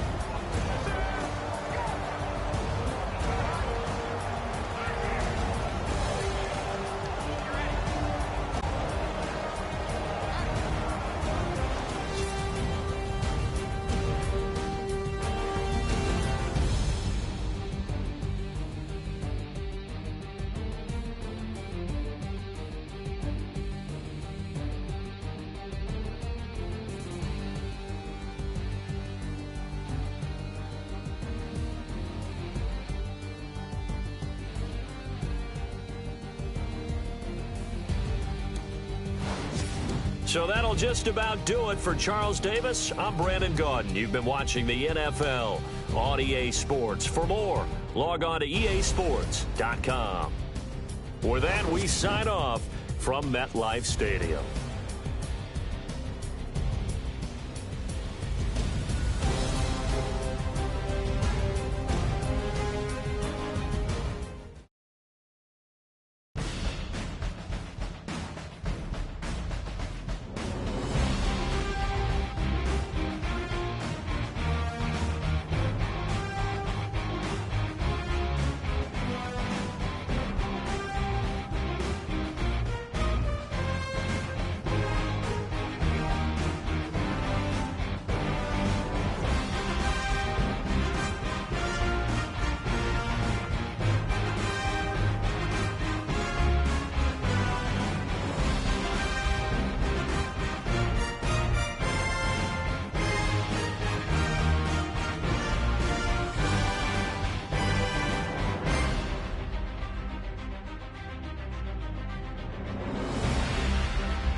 everyone. I'm Larry Ridley. Welcome to the NFL on EA Sports. Today's matchup features a couple of big targets who will be looking to get open in the middle of the field. It's the Rams going up against the Broncos. With that, it's time to hook up with our commentators in the booth as we turn it over to Brandon Godden and Charles Davis. Okay, Larry, we are located a couple miles west of the Colorado State Capitol building here in downtown Denver.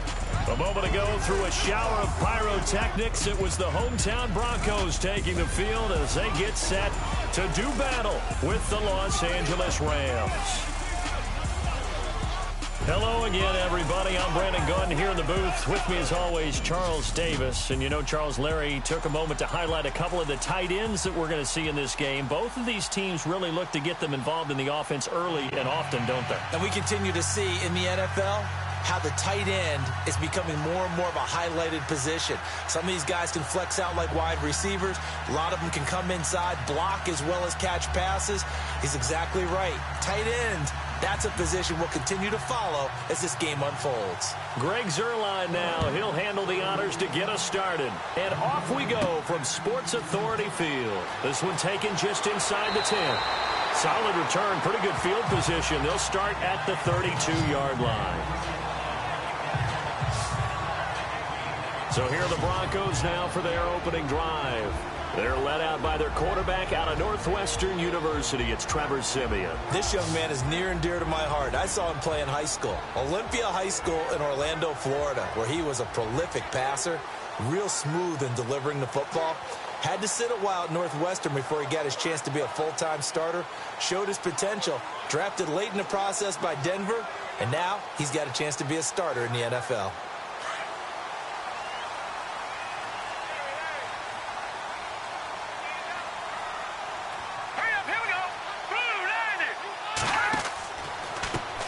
Now a carry. It's C.J. Anderson. No gain on the play there. Second down. The offensive lineup now, and the guy we highlight, Emmanuel Sanders. You can use him in any spot as a wide receiver. In the slot, out wide. It doesn't matter. He just makes plays.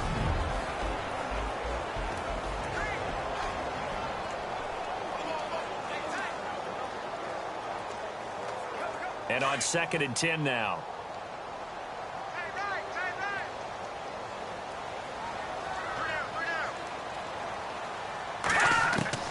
A shotgun snap for Siemian. And this one complete to Virgil Green. A huge play there for Denver. 44 yards. There will always be a place for methodically marching the ball downfield. But when you can pick it up in big chunks and strike like that, have explosive plays, that's often the difference in winning and losing. Those types of plays that can knock a defense off balance, that'll drive a team towards a victory.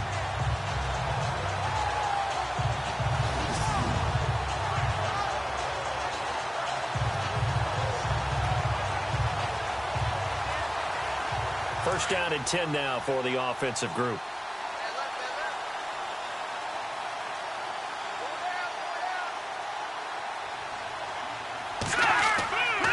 Now Anderson running right. And he'll be brought down short of the 15, but a really good move on the run. Just what you want on a first down run. Call it 8 yards, and it's 2nd and 2. That play wasn't quite as big as the play that preceded it, but still, gotta like the way they're moving the football, partner. Absolutely. Pretty good room to run on that last play. Yeah, they didn't get a first down, but still, you'll take runs like that each and every time, won't you?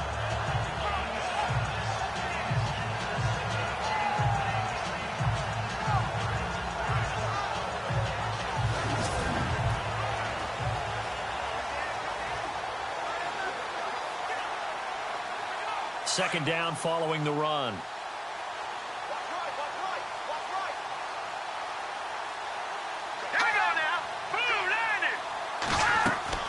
Again, Anderson. And the reinforcements come in as they're going to stop him behind the line. And they'll lose a yard that time, and that's going to lead to a third down. We all have habits. We can be somewhat predictable, and you know me pretty well on second down and short. What I like to see. Play action. Yeah, without a doubt. I thought that was a great spot to call it. Instead, didn't go their way, did it? No, defense sold out for the run. Worked out well.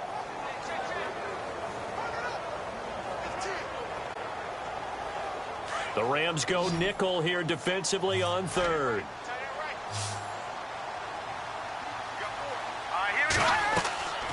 Out of the gun, Simeon. And this is going to be incomplete. I think that was a good job there defensively. They did allow them to drive all the way downfield, but once they got their backs to the goal line, they really turned up the pressure. Yeah, they let them get all the way down here. Now the field shrinks. They've struggled to convert, and that last incompletion brings up fourth.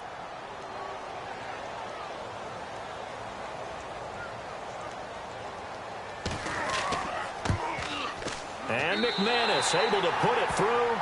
And the Broncos, the first to grace the scoreboard. It's 3-0. So the folks here in the stands this afternoon, they're happy about that one. Their guys get the early advantage after the opening drive field goal.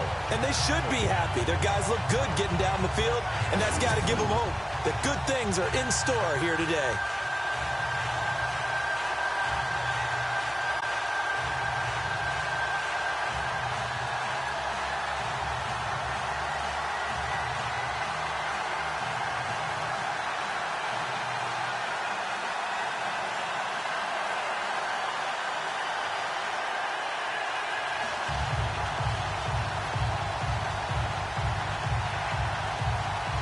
After splitting the uprights, McManus to kick it away. This is taken about 7 yards deep. And they'll put up the stop sign there as his guys will get it at the 25. Here come the Los Angeles Rams. Quarterback Jared Goff in your picture. Season didn't end how they had hoped, but you look at the season in totality, I think you've got to deem this a real success for Jared Goff and company. A monster success. They won the NFC West. Their victory total went through the charts compared to the 2016 season.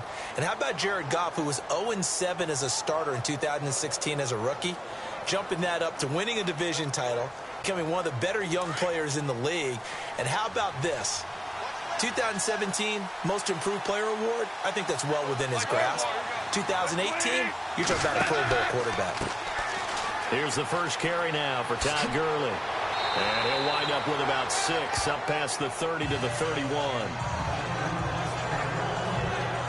Boy, Charles, Todd Gurley finished the year with a bang. And even though they lost the Falcons, he was over 100 yards in that game. Weeks 15 and 16, he was fantastic.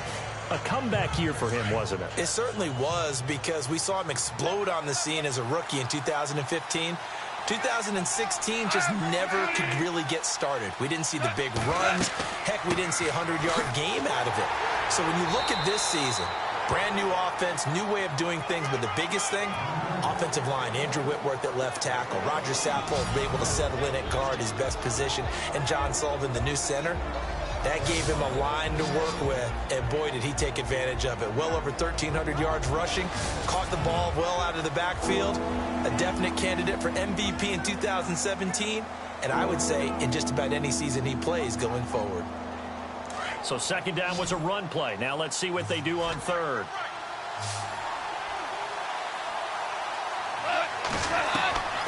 From the gun, here's Goff. And a quick throw here, that's complete. And he will have a first down here at about the 40. Goff finding fellow second-year man Higbee for a Rams first down. When you give up points on the opening drive, in this case a field goal, you'd hate to go 3 and out. They avoid that. They do, and it's also walking that fine line mentally, too, as a coach, isn't it? Because you want to emphasize to your team exactly what you said. All right, we gave up a field goal. Let's go back and at least equal that, guys. But if we don't, you don't want them to feel like it's the end of the world either. Nice that they were able to pick up the first down there, help them relax a little bit.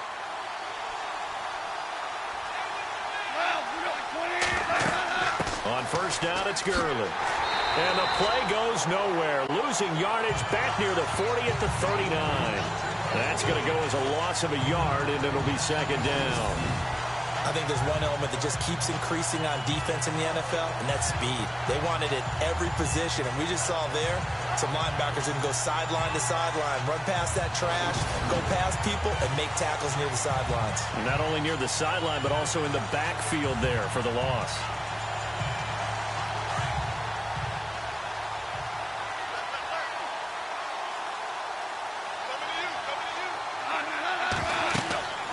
On second down, here's Goff. And they'll set up the screen to Gurley. And he'll go down right around the 47 this time. They get 7 there on the screen. It'll set up a third down. I know most of the time when the ball's in the air, you're thinking wide receiver, tight end, but running backs, they can be a big part of any passing offense nowadays. So completion on second down, that brings up third.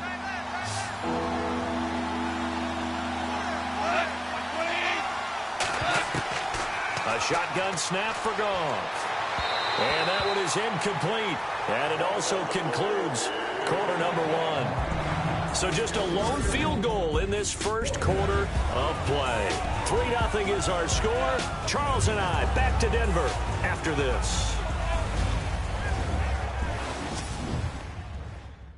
The NFL on EA Sports is presented by Snickers. You're not you and you're hungry. Snickers satisfies. Back live now to begin the second quarter with Charles Davis, Brandon Gaudin. It's the Rams with a football to get us going. They are, however, facing a 4th down situation.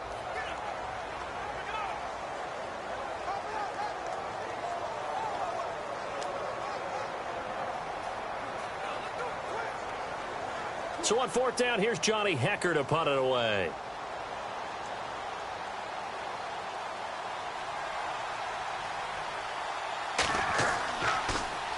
He'll send this one into the mile-high air, and it's a good one. And a bit of a mistake there. This is well into the end zone for a touchback.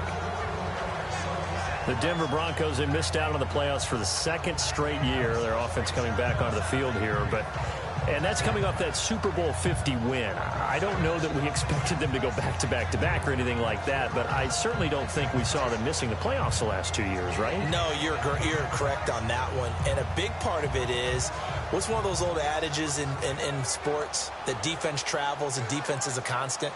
Well, the Broncos' defense has been exactly that. I mean, look, they were 3rd overall in total defense in 2017. So the idea that they're going to drop to that type of a record with a defense that good, that just tells you about all the offensive struggles they've had. Yeah, we mentioned the quarterback troubles, and just 5-11 in 2017 for Denver.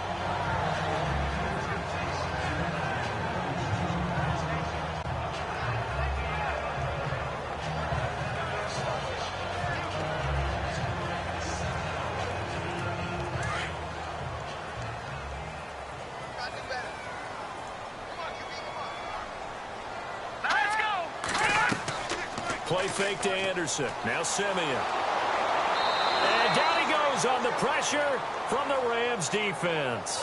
Connor Barwin coming on the blitz. He gets him for a loss of 7. Partner, I know that ball security's preached like crazy, but every now and then you've got to know when to get rid of the football and save a little bit of yardage if you're a quarterback. Because now if you're the offensive coordinator, what does it do if it was 3rd and 10 versus 3rd and much longer as it is now? Yeah, it changes everything in terms of play calling and the pressure you might expect to face on the very next down. Had to throw the ball away and save the yardage. He didn't get it done.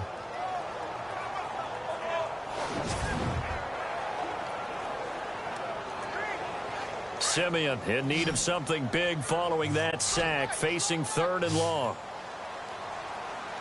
Hurry up, here we go. From the gun, here's Simeon. He's got his man here. It's Green. And he will have first down yardage as he's brought down at the 41. A really good pickup of 28 yards. And there's a completion to the tight end. And look at the size of these players nowadays. At that spot, 6'4", 6'5", and up. A lot of guys used to be basketball players, somehow came back to football. That's really good for the game of football. You're getting better athleticism, great hand-eye coordination, guys who know how to control their bodies when they run their routes. Clock running, under 4 to play now as they come up on 1st and 10.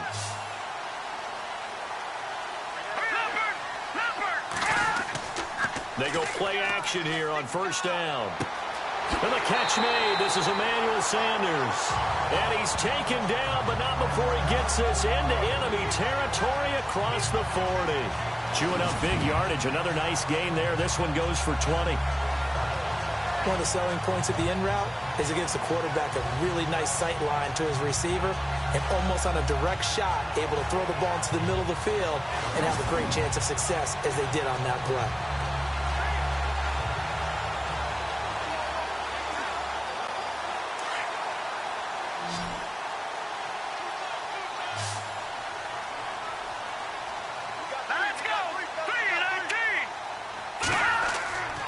Play fake to Anderson. It's Simeon. Green with a catch left side. And now a fumble. The ball's out. And the Rams have got it back. The psychology of the game never ceases to amaze me because you would think there would never be a fumble from what we hear from coaches all the time, right? And how much they practice not fumbling. Practice it, preach it, talk about it all the time. You would think no one would ever turn it over. Yet they are humans out there running around, and we just saw another one. Opportunistic by the defense. Here's the Los Angeles offense as they get set to take possession. They punted last time they had it. What steps, Charles, do you think they have to take to make sure they don't do that again? Well, let's just go to the football 101, the trade expression 101. Win first down. Make 5, 6, 7 yards on first down and make it a 2nd and 3, 2nd and manageable. Keep accumulating first downs that way. Keep moving the football. You don't want to get behind the sticks because then the defense has the advantage.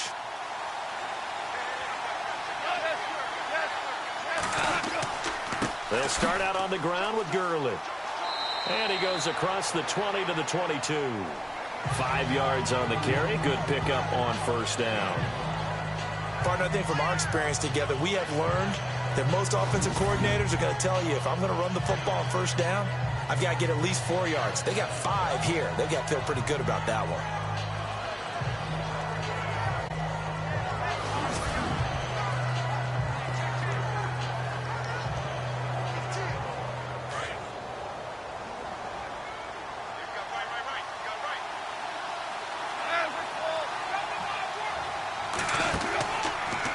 On the draw, Goff gives to Gurley. Good move by Gurley. And he'll get this up to the 34-yard line. Give him 12 yards on that one. It earns him a fresh set of downs.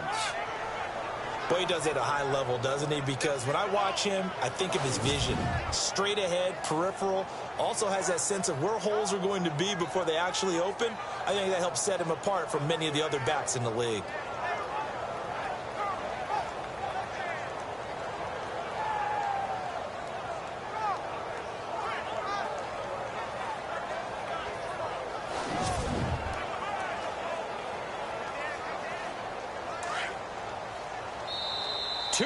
To go here in the first half. Back to Denver right after this.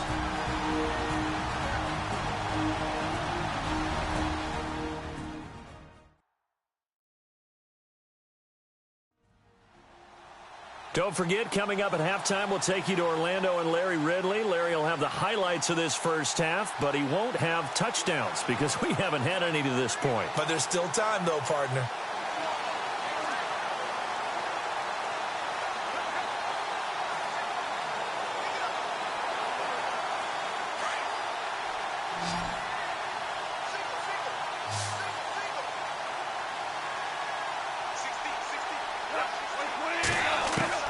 Goff on first down.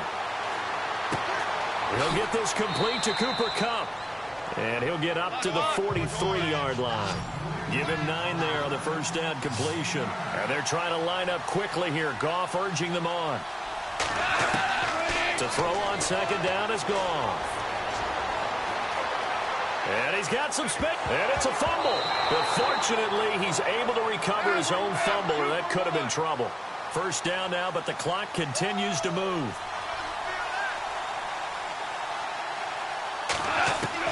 Now Goff on first down. And he'll get it inside the 40 to the 39. A good pickup there. 8 yards on the first down completion. He decided to run a hitch route. It really helped to have a guy who can turn it loose. And, boy, he rifled one in there on that one. Not much run after catch, but it worked really well.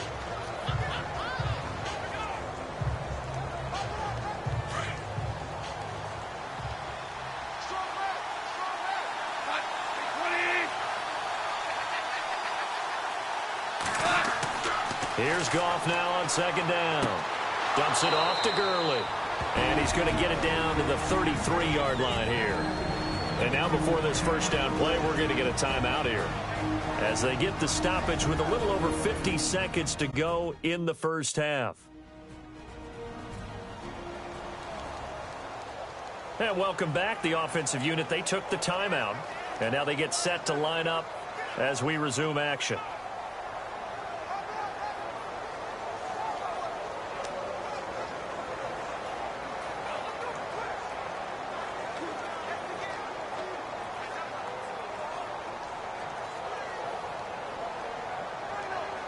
Now the offense lining up 1st and 10.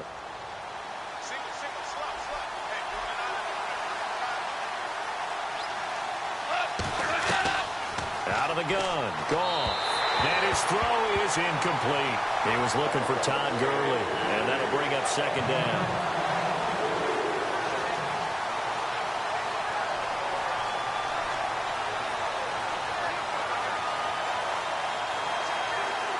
Second down now after the incompletion.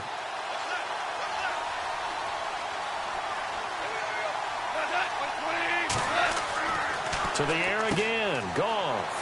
And he comes back with one complete. And now we won't see a play on 1st down. We're going to get a timeout instead, as they'll stop it with just over 40 seconds to go in the first half.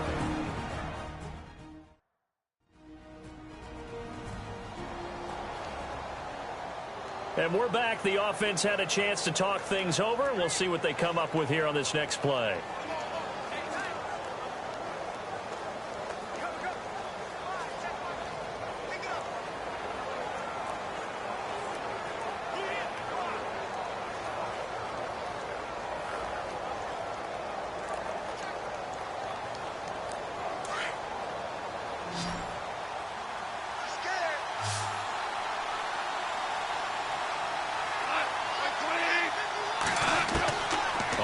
Down, it's gone. He's going to go up top for the end zone and nearly picked it off. He had a chance to come down with that in the end zone, but it'll wind up just being incomplete. A missed opportunity for an interception would have killed off a drive. He had a chance there to finish things off, didn't get it done. I guess that's why a lot of those guys do not play offense. So incomplete on 1st. Let's see what 2nd down has in store.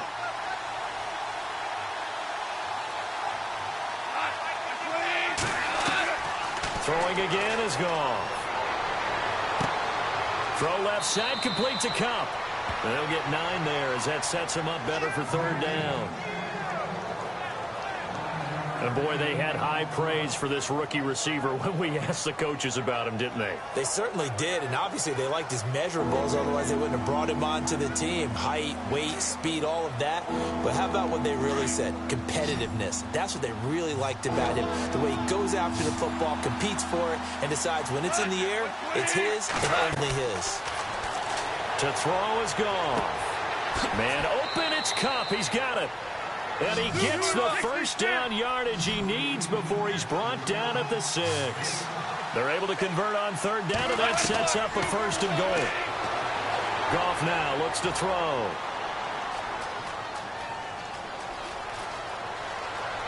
And he's able to get it down to the 2-yard line. Now a signal and a timeout call, as it comes with 9 seconds to go in this first half of play.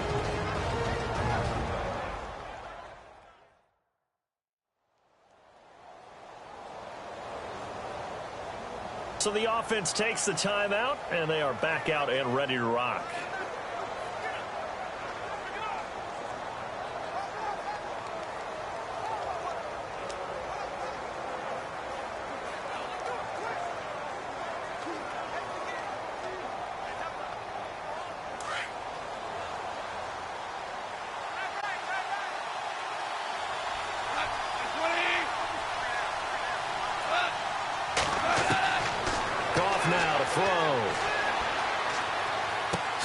This is caught. Watkins.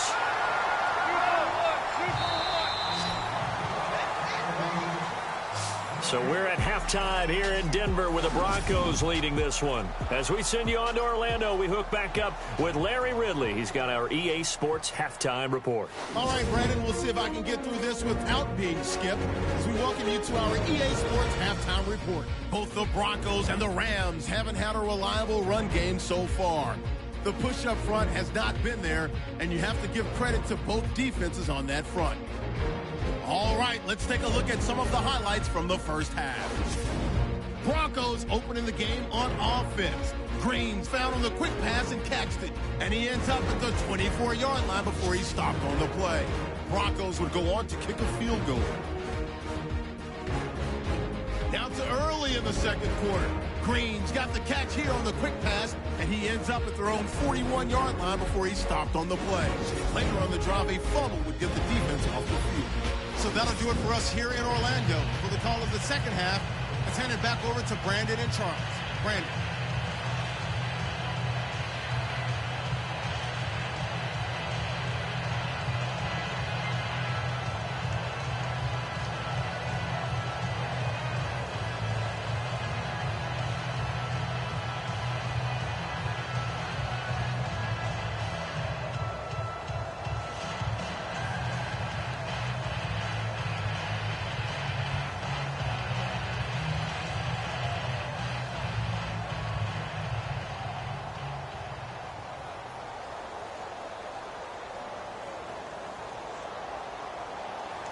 Both teams appear ready for the fight ahead, and we resume action here in quarter number 3. This one taken from the 7. And he is out of bounds as they'll start up past the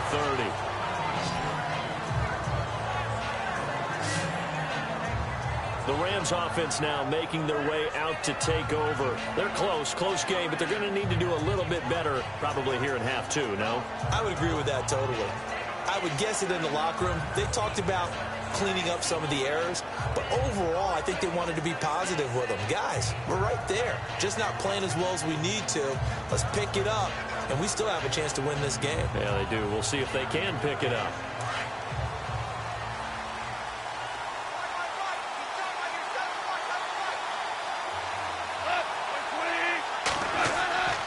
The third quarter starts with a run by Gurley.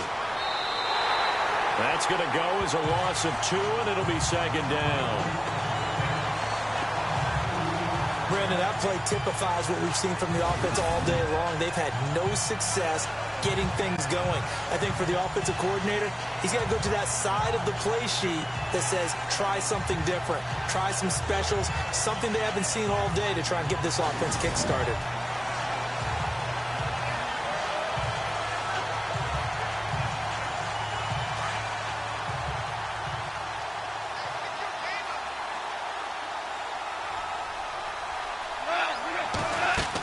Now on second down, this is Gurley. Oh, and now he bowls him over. And he's got a good gain of 7 up to the 37.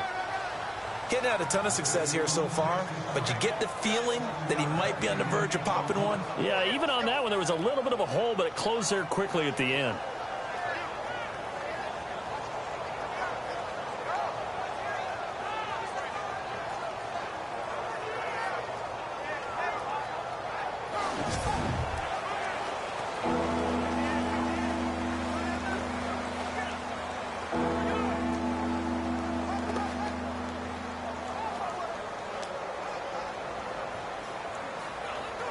The Rams on third down. They've been okay, 2 for 3 thus far. This is 3rd and 4.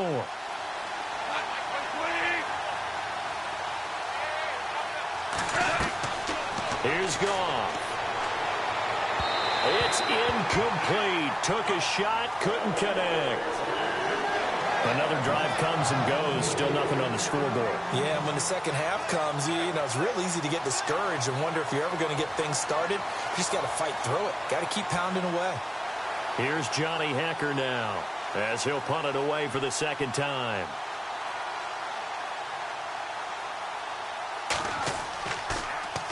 He steps into this one, and this is a rocket.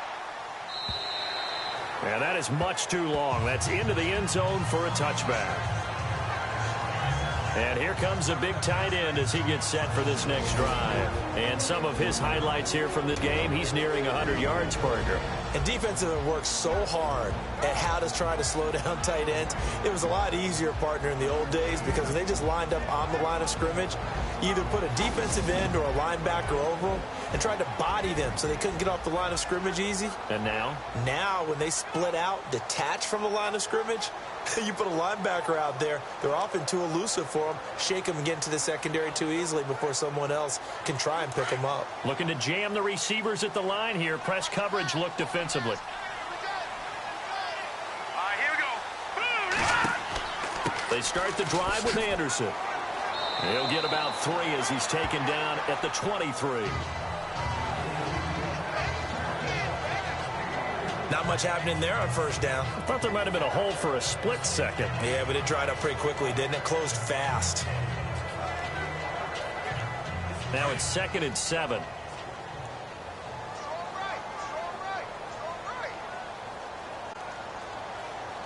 Here we go. They run it again with Anderson. CJ with a nifty move. And they're able to get this one across the 35. Denver has a first down on the 15-yard play. Sometimes it's hard to believe, but there are times this game is about patience, isn't it? Has had the game he expected, but that run there, that may get him going. I was just going to say, maybe that gives him a little juice, because you're right, he struggled, especially in that first half. Yeah, and I know the great ones always think to themselves, just hang in there. I'm just one big carry away from busting this open. That's a good start for him.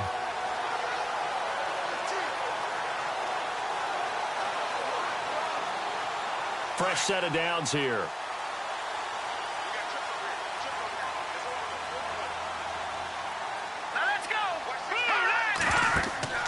Now a play fake here on first down. The catch is made. Benny Fowler. And he's going to be out of bounds down near the 35-yard line. A very solid gain of 27. Brandon, so many times we see the crossing route start as a quick hitter, but in this play, he had time in the pocket and waited for him to clear going across.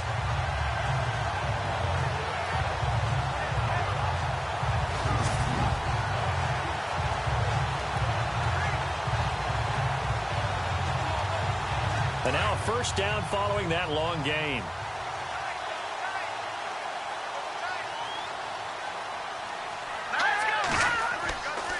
Now a give. Running right is Anderson. And he'll get it down inside the 30 to the 29-yard line. Give him 5 on the carry there, and it'll be second down. And there's a run to be happy with. Good, solid yardage. You'll take that anytime you hand the ball to a back.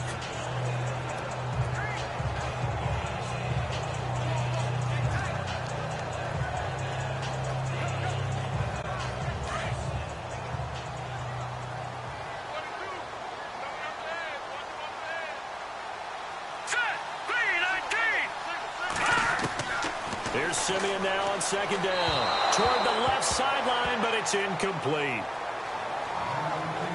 A pretty good coverage there, and both of these defenses, they've had good coverage throughout this one. No doubt about it, and in today's NFL, where we're used to a bit more scoring, this feels almost like a well-pitched game in baseball on both sides, where the tension continues to build. Who's going to make the big play? From the gun on third, Simeon. And that is incomplete. I'm not sure we could spot any tendency here on this third down. They could have run it or passed it. Either one was available. They chose to try and get it through the air, but they were unsuccessful. Now Brandon McManus for the Bronco field goal. Made his first. This now from 46 yards away.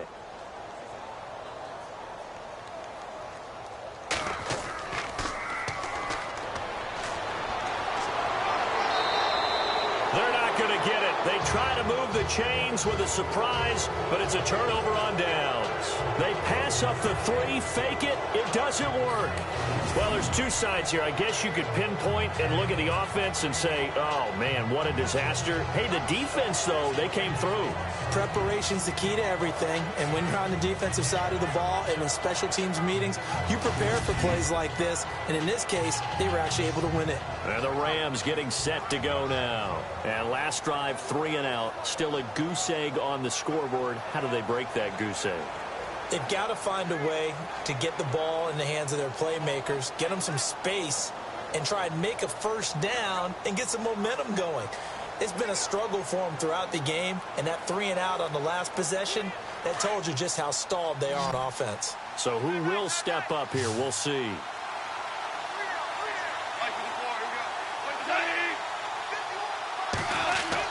Now a first down throw. Goff firing quickly here, and that's complete. And he'll get it up near the 35, right at the 34 here. A gain of 6 there on first. When you see zone defense and you know you've got a drag route on as your primary call, you've got to be really careful as a passer about how far you let your guy go because he might wander into some tough coverage. Second down now after the pass completion.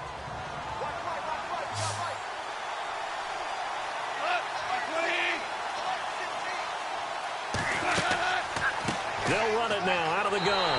Trying to run inside, but nothing there.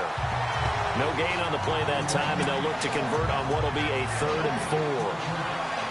So nothing there. I don't know that that's all in the back, though. You got to look at blocking there, don't you? I would agree with that totally. At some point, they have to win at the point of attack. Instead, it was the defense getting it done again and holding them to no gain.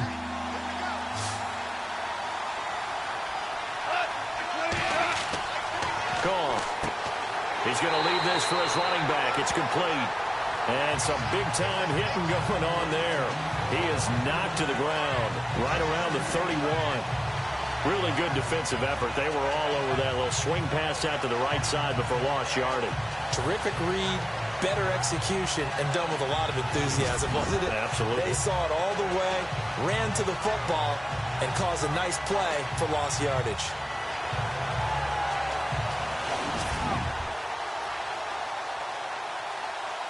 Here's Johnny Hacker now as he's on to punt for L.A.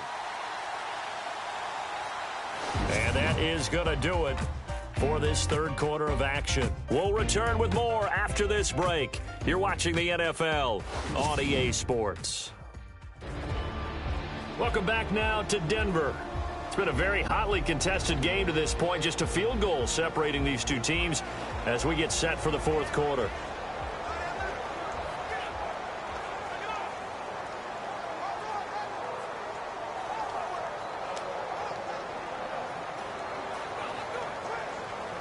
Here's Johnny Hacker now as he's on to punt for L.A.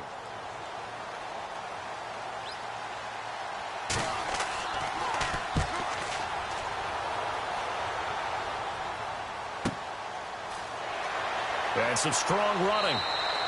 That'll be a 49-yard punt, 6 yards there on the return. And the Broncos take over, first down and 10.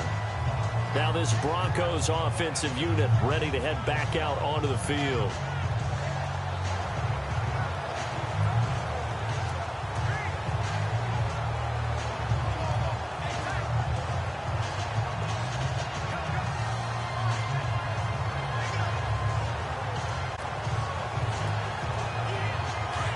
Looks like the defense in press coverage here.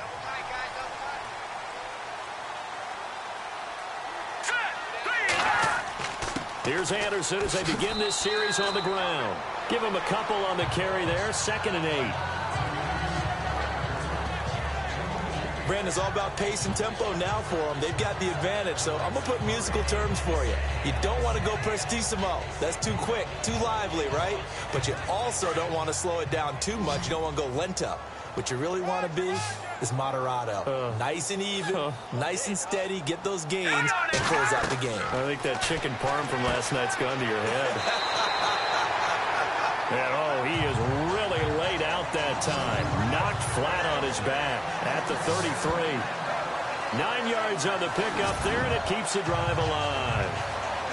Partner, it's a lot of fun watching the NFL now, isn't it? Because when the big fella runs routes, he It used to be when we were kids, he'd run about 3 different routes, and that was it. Now he can run anything and catch the ball, as we just saw there.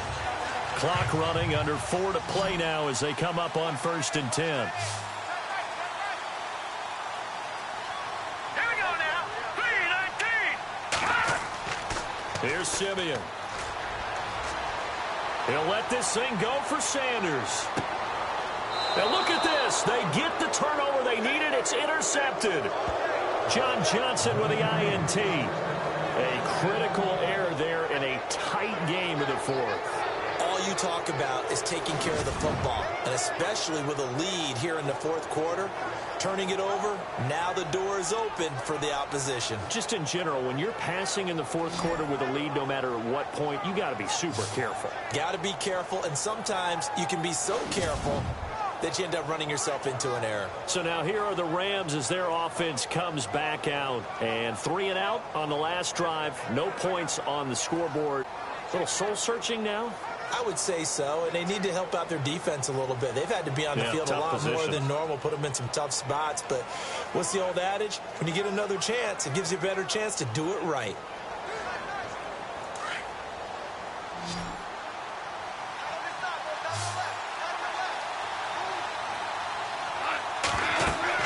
After the interception, here's Goff. And they'll set up the screen to Gurley.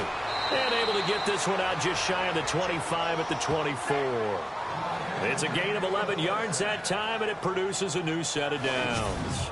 Even though this offense doesn't have a single point to its name, they're not totally out of this game yet. A touchdown here, they could be in business. And how about that last play? Now they've got momentum going, so you know I'm a big advocate. Get back on the line of scrimmage. Throw another play at them while you've got them rocked on their heels.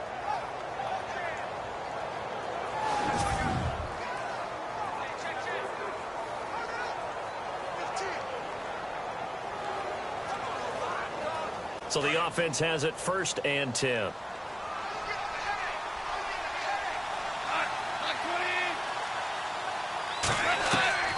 From the gun, here's Goff. And this is going to be caught, but they'll say out of bounds. So it's incomplete. Illegal touching. Offense. So this will be accepted as it moves the offense backwards.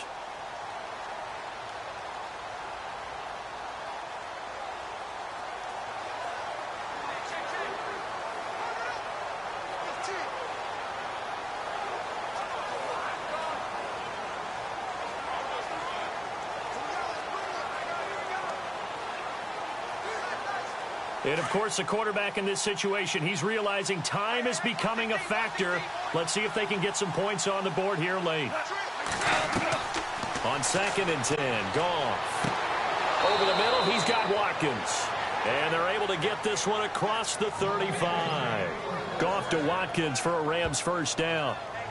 One of the feature points of the in route is being able to make a nice throw to the middle part of the field. And for a quarterback, that's one of the better throws and better looks that he'll get. But he has to be careful not to wait too long and let his receiver wander into some tough territory. If he's late with the ball, he can get his receiver hit and hit hard.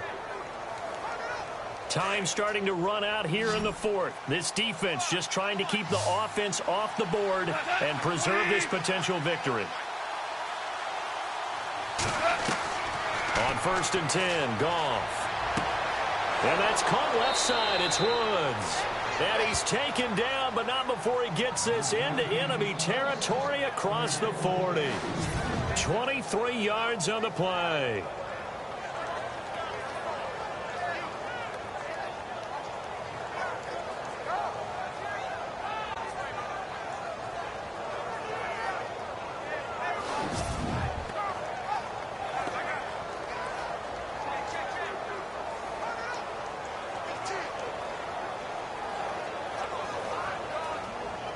So here we go, 1st and 10 now.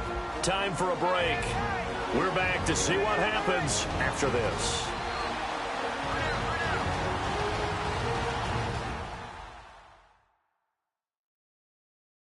So it's Rams football here as we get you reset. They come up on a 1st and 10, desperately needing a score here on what could be their final drive.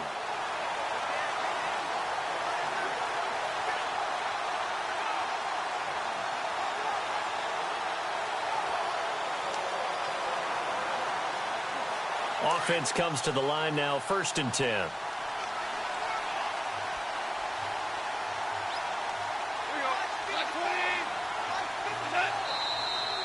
Now whistles and a flag down. I think one of the Rams linemen might have moved. False start, offense. The crowd's not doing that O-line any favors. Home field advantage is really kicking in, making it very difficult for them to hear the snap count.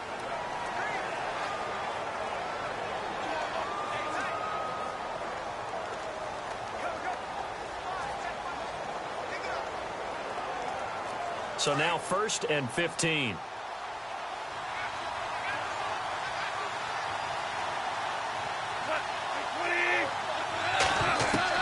He's back to throw. And he'll toss this one incomplete. Seeing no options, he throws it away. After that incompletion, I almost get the sense that he's going to look up at the booth and kind of look at us and say, hey, you guys got any suggestions? It's been that kind of game, hasn't it? They've had him on the run throughout. Yeah, and I get that you're trying to make a play here losing 4th quarter, but to throw when you're not set with pressure coming could have been an interception. Very much so, and it's been that kind of game for him. They've had him on the run, had him off balance. He's got to find a way to make some big-time throws down the stretch. He'll throw underneath for Gurley. And this time he's able to take it down to the 42. Give him 3 on the play, and that's going to lead to a 3rd and 12. He'll look to throw. And this is going to be incomplete.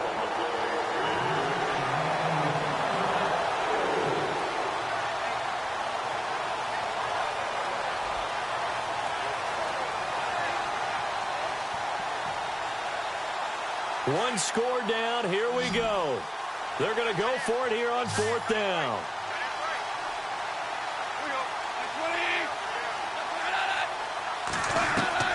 Got to try it here. He's back to throw. Looking right side, and that's complete to Watkins. And unable to break away. They stop him a few yards shy. Well, they were looking for a clutch play there on 4th, unable to come up with it. How about that defense, though, huh? How about that D? Yeah, momentum swing. And, you know, I remember playing how much 4th downs were emphasized. You know, because, as you said, it's a momentum play. It's also a big test for you. You know, if people are going to go for it on 4th down, they believe you're not up to the challenge. You want to show them differently. So the Broncos coming out now. They have the 3-point lead. Defense did their job. Now, late game, although it looks good, you know the coaches, they haven't counted this as a victory yet. I agree with you totally. Big applause for the defense, but no one is taking their headset off on the sidelines. They don't believe this game is over. The offense has to close this one out by taking care of the football. And they'll try to close it out now. All right, here we go. 3-19. 3-19. First down. Here's the run with Anderson. And he'll get this up to about the 40. And now the Rams are going to halt things as they want a timeout. It's just their first. They've got 2 more to use here in the final stages.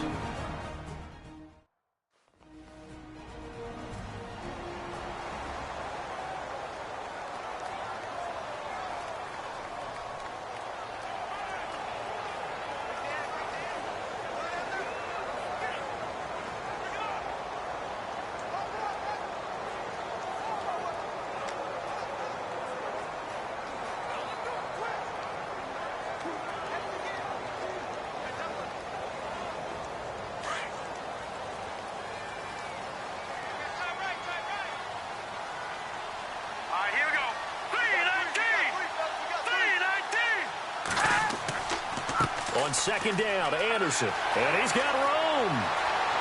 C.J. Anderson. And all the way home for a Broncos score. C.J. Anderson, 60 yards. And the Broncos will add on to their lead. Well, it'd be real easy to say that they are firmly in control right now, but I'm looking at your face and I'm thinking I've got to be careful with that. Well, it's a 2-score game. You're inside of 2 minutes. I think you can breathe relatively easily now. Yeah, you can, but still, you got to stay vigilant. Can't give up anything cheap and easy. That could put you in some jeopardy. It's up and good, and that'll increase their lead to 10-zip. So 2 plays on that scoring drive. That's how they drew it up. And a long run into the end zone, and what a run it was.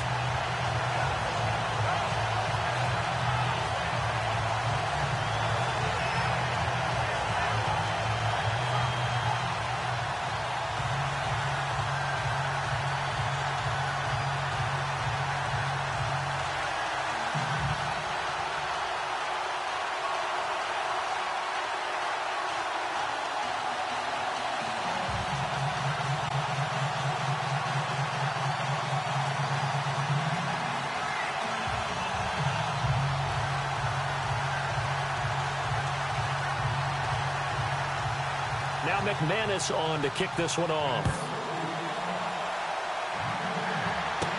This fielded a few yards into the end zone. And he won't return this one. He'll go down to a knee, and they'll start at the 25. Now the Rams offense, they work their way back on the field. They might be thinking this is close to a lost cause here. Got to play it out. What do they need to do? Well, they have a thought process in mind already, but they can't get ahead of themselves. They know that they need to score quickly. Yep, 2-score game. Onside kick and get the ball back and then score again, but they can't worry about the last 2 points. The only thing that matters is scoring quickly, then they'll take it from there.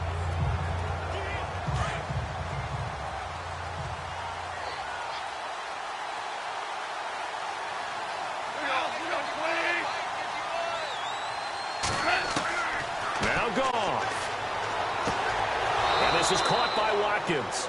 And they're able to get this one across the 35. 12 yards that time for number 12 as they move the chains. Here's Goff. Right side complete. That's Woods. And getting this just shy of midfield. They'll spot it at the 49. They pick up 12 on the play there, and they move the chains. Goff.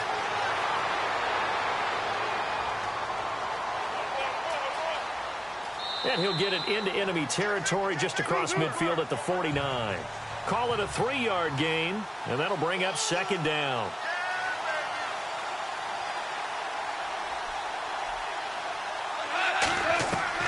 Goff now to throw.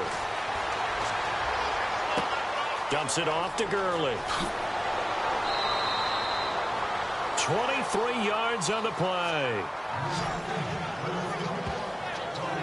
Clock management definitely critical here if they want to get back in this game. Absolutely agreed. They have to up the tempo in this case, down a couple of scores. Want to make sure they have a chance to win this ball game.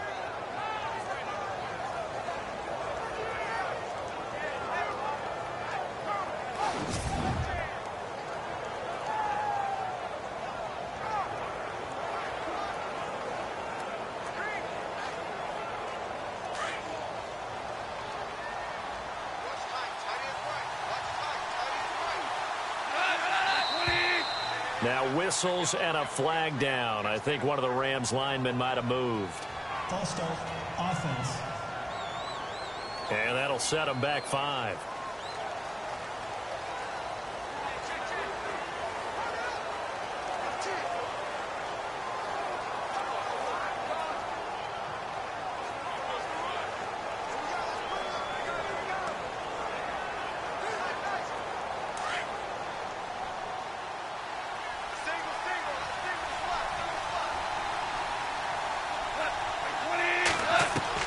Now it's gone.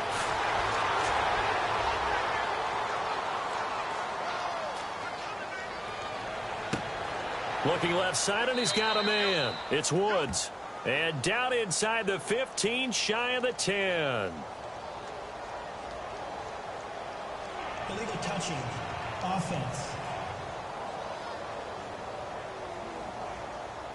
So that one will be accepted.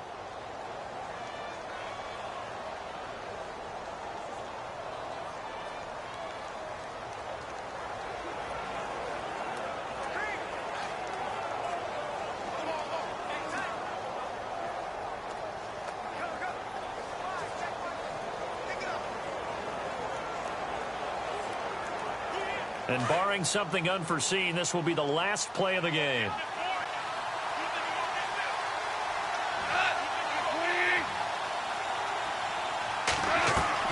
One last throw here for Goff.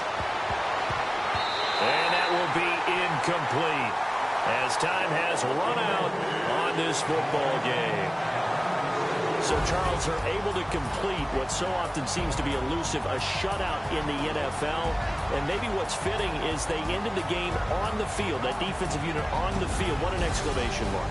And probably felt like they could go another 60 minutes without anyone putting points on the board against them. That's the confidence you gain throughout when you're pitching a shutout. And they're going to leave the stadium feeling like they're all 10 feet tall.